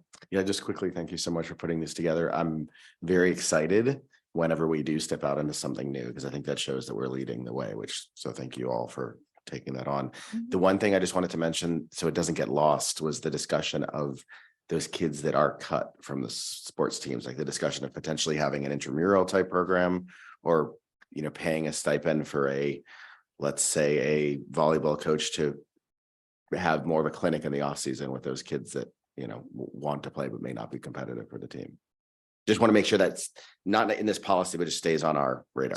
For sure. We did talk about that a little bit. That's going to be more of a conversation between the high school and the middle school, I think, to try to figure out what intramurals might look like. Thank you, Ralph. Good answer. Clerk McNary. I'm comfortable with trying out this approach. Okay. Trustee Otmar. Yeah, I'm good. Okay. Trustee Brian Swanson. I'm good, thank you. I feel comfortable with this as well. Thanks for the effort put forth. And I feel like it turned around really quickly. So thank you for doing that. It seemed like it went really fast. So They worked very, very hard on this. And so, and Yeah. it is just to point out, this is a regulation to the policy. Got it. Thank you so much. So with this board, would you be comfortable giving direction to bring this back for, or do we need to do that with the regulation? It's not required, though the board here over the years have asked us to have the board approve regulations. do it. Technically not required to, but that's been the process here. Well, I'm okay just popping it on a consent if that's okay with you guys. Right, so at the policy committee, the direction from the policy committee was to bring administrative regulations forward as an informational item. So you'll see a bunch more moving forward as we progress. So I guess we have a choice right now, right? Do we want to continue that process where we're kind of going above and beyond? I think it benefits the public to see it twice, but we don't have to do it. And it's also, it has been properly noticed on this public agenda, so we're not doing a disservice to the public. Yeah. So Brian, would you like for it to come back, or do you think we'll keep it clean and just do it once? Yeah, I don't think we need to do it again. Okay, Clerk McNary? I agree with Brian. Okay, Trustee Otmar? Dr. Hazen? I agree. So this puppy's done. Plug it into the system if you don't mind. Next up is future agenda items. Oh, you know what? Apologies. Public comment. Lewis, anybody out there? Anybody in here? Okay, thank you so much. We've got 9 minutes. I'm just gonna stop talking. I'm amazed that we're gonna be able to finish this meeting. Future agenda items. So okay, so we've been receiving agenda requests. Ralph, do you think you can do a better job describing it, or do you want me to try? Go for it. Okay. You got to roll. Okay, so we've been receiving requests, which is very exciting because people have been using our online agenda request system, right? Including all of us, I think, or some of us. So that's great. We do, because it's a new system, it appears there's some kind of tweaks to the system needed. So one of those is when somebody submits an agenda item, they don't always know that it's something that's in the board lane or not. It could be something that includes like another staff member name or something that's confidential. So that we can't publish in the packet. So a recommendation was made to me. I was asking a friend in another district what they did, and they said, then just redact any confidential information. Treat it like a PRA document. Don't reword someone's agenda item because that can be problematic. So I'd like to propose to you guys a tweak to the system, which would look like the following. So regarding the online submission form on the website, it's there, obviously, and it references our policy for submitting agenda items. I would like to direct staff to add 2 more options. One is the Williams complaint form and one is the uniform complaint form, in an effort to start really educating the public on their advocacy channels within the district. So they can kind of choose. We might still get a board request that's not quite our lane and we can guide them otherwise, but that was a recommendation by a friend of mine who's a professional in that realm in another district. So one, I would like for you guys to weigh in on that. And then 2, publishing the request. So are you okay with the items? So say we get like 6 item requests and 4 of them are in the board's lane and something that we can plug in. And so we would take those 4 and publish those in the agenda in this table format, and everyone would see them. Mandy takes off the submitter's name and their contact info, but leaves the wording as is. And so those would rest in the packet for us all to just kind of see so that the board can see what's going on. And then say the other 2 were something that staff could follow up on. So those get referred out and staff does it. My concern, I really want to make sure that the board as a whole feels like they're seeing all the requests that they want to see, that the system is serving everybody. So that's kind of where we're at with the system, if that makes sense. So there's some proposed changes that can make it better. We didn't have any agenda items in this packet because we wanted to hear from the board as a whole, how you want to move forward with this so that it serves everybody. So I guess first question, are you okay with adding a couple of other lanes of submitting items to the website page? I mean, that's sort of a future agenda item, isn't it really? Because that would involve how the public would be submitting their agenda items or other things too. It's like, it's not, Maybe, yeah. it seems to me, it's like, if we want to talk about it, we should talk about it, but we should, You feel like it's we need- adjacent to this topic? yeah, I Not mean, it's, quite. it's very Okay. meta talking about, but I think that's what we need to do is if we want to like talk that. about how agenda items are submitted or make changes to that, that should be a future agenda item. Okay, so I agree with that, especially for the website question, right? If we're gonna change that, so that could be a future agenda item. But then as far as how we publish the future agenda items, do you feel like that is not this item as well? I think that that's okay. Okay, I do too. Yeah. So let's chat about that if we still have time. Yeah, we've got 5 minutes. So, okay, how do you guys feel, number one, about publishing the request, but redacting confidential information?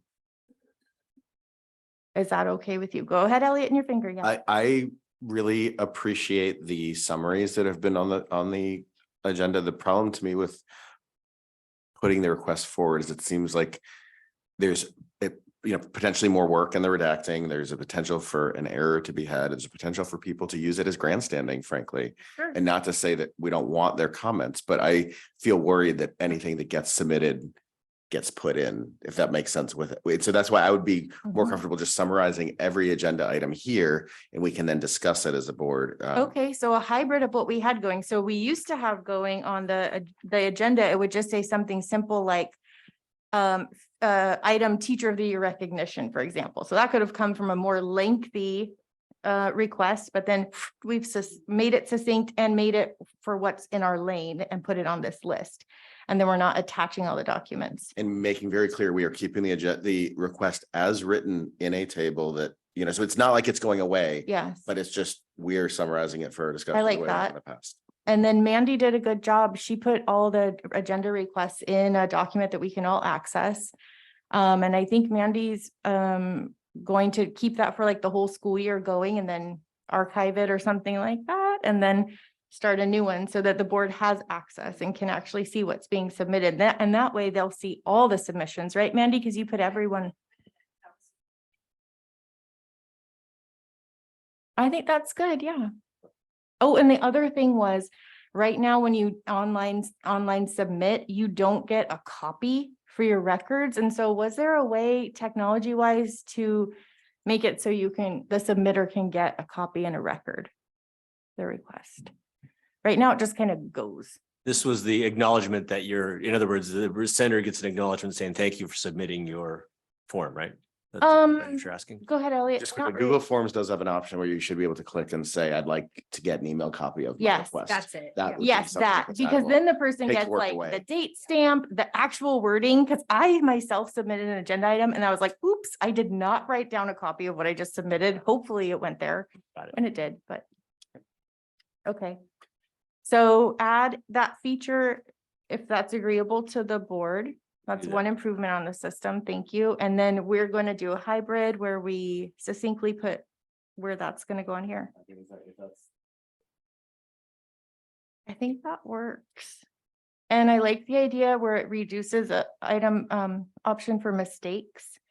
And it reduces staff time because we would be creating a system where we have to possibly even reach out to legal every time we're going to publish a packet.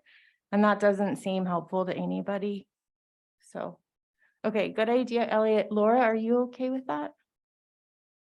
Yeah, I think that's a good idea because I could see how even if you redact a name or if there's a situation that's being described, you can only take out so much before you've taken That's a out good point. the entire item. So just sort of depending on what the item is. Great. A question I have though is with this online submittal, and just from some of the things I've seen come through, I want to say this in a way that's respectful of everyone that's submitting agenda items, but I do want to make sure that we don't end up with such a heavy load that we are overburdened with agenda items that I want to be able to make sure we can kind of weed through stuff that and prioritize things without having anyone feel offended that we are not addressing their issue right away, if there are more pressing matters to be had. I think that's a good topic to bring up at the next meeting for future agenda, because it is kind of like, how do you communicate to the person like, hey, this actually is just going to be a staff referral, or like, this is, to give them the status of it type of thing. So yeah, it's good. I think a good conversation for next time. Thank you. Clerk McNary? It's 10 o'clock. Are you guys okay with that? We have to be, but I'm sorry. Okay. Thank you. Do you want to hit the gavel? Meeting adjourned. Okay. Nicely done.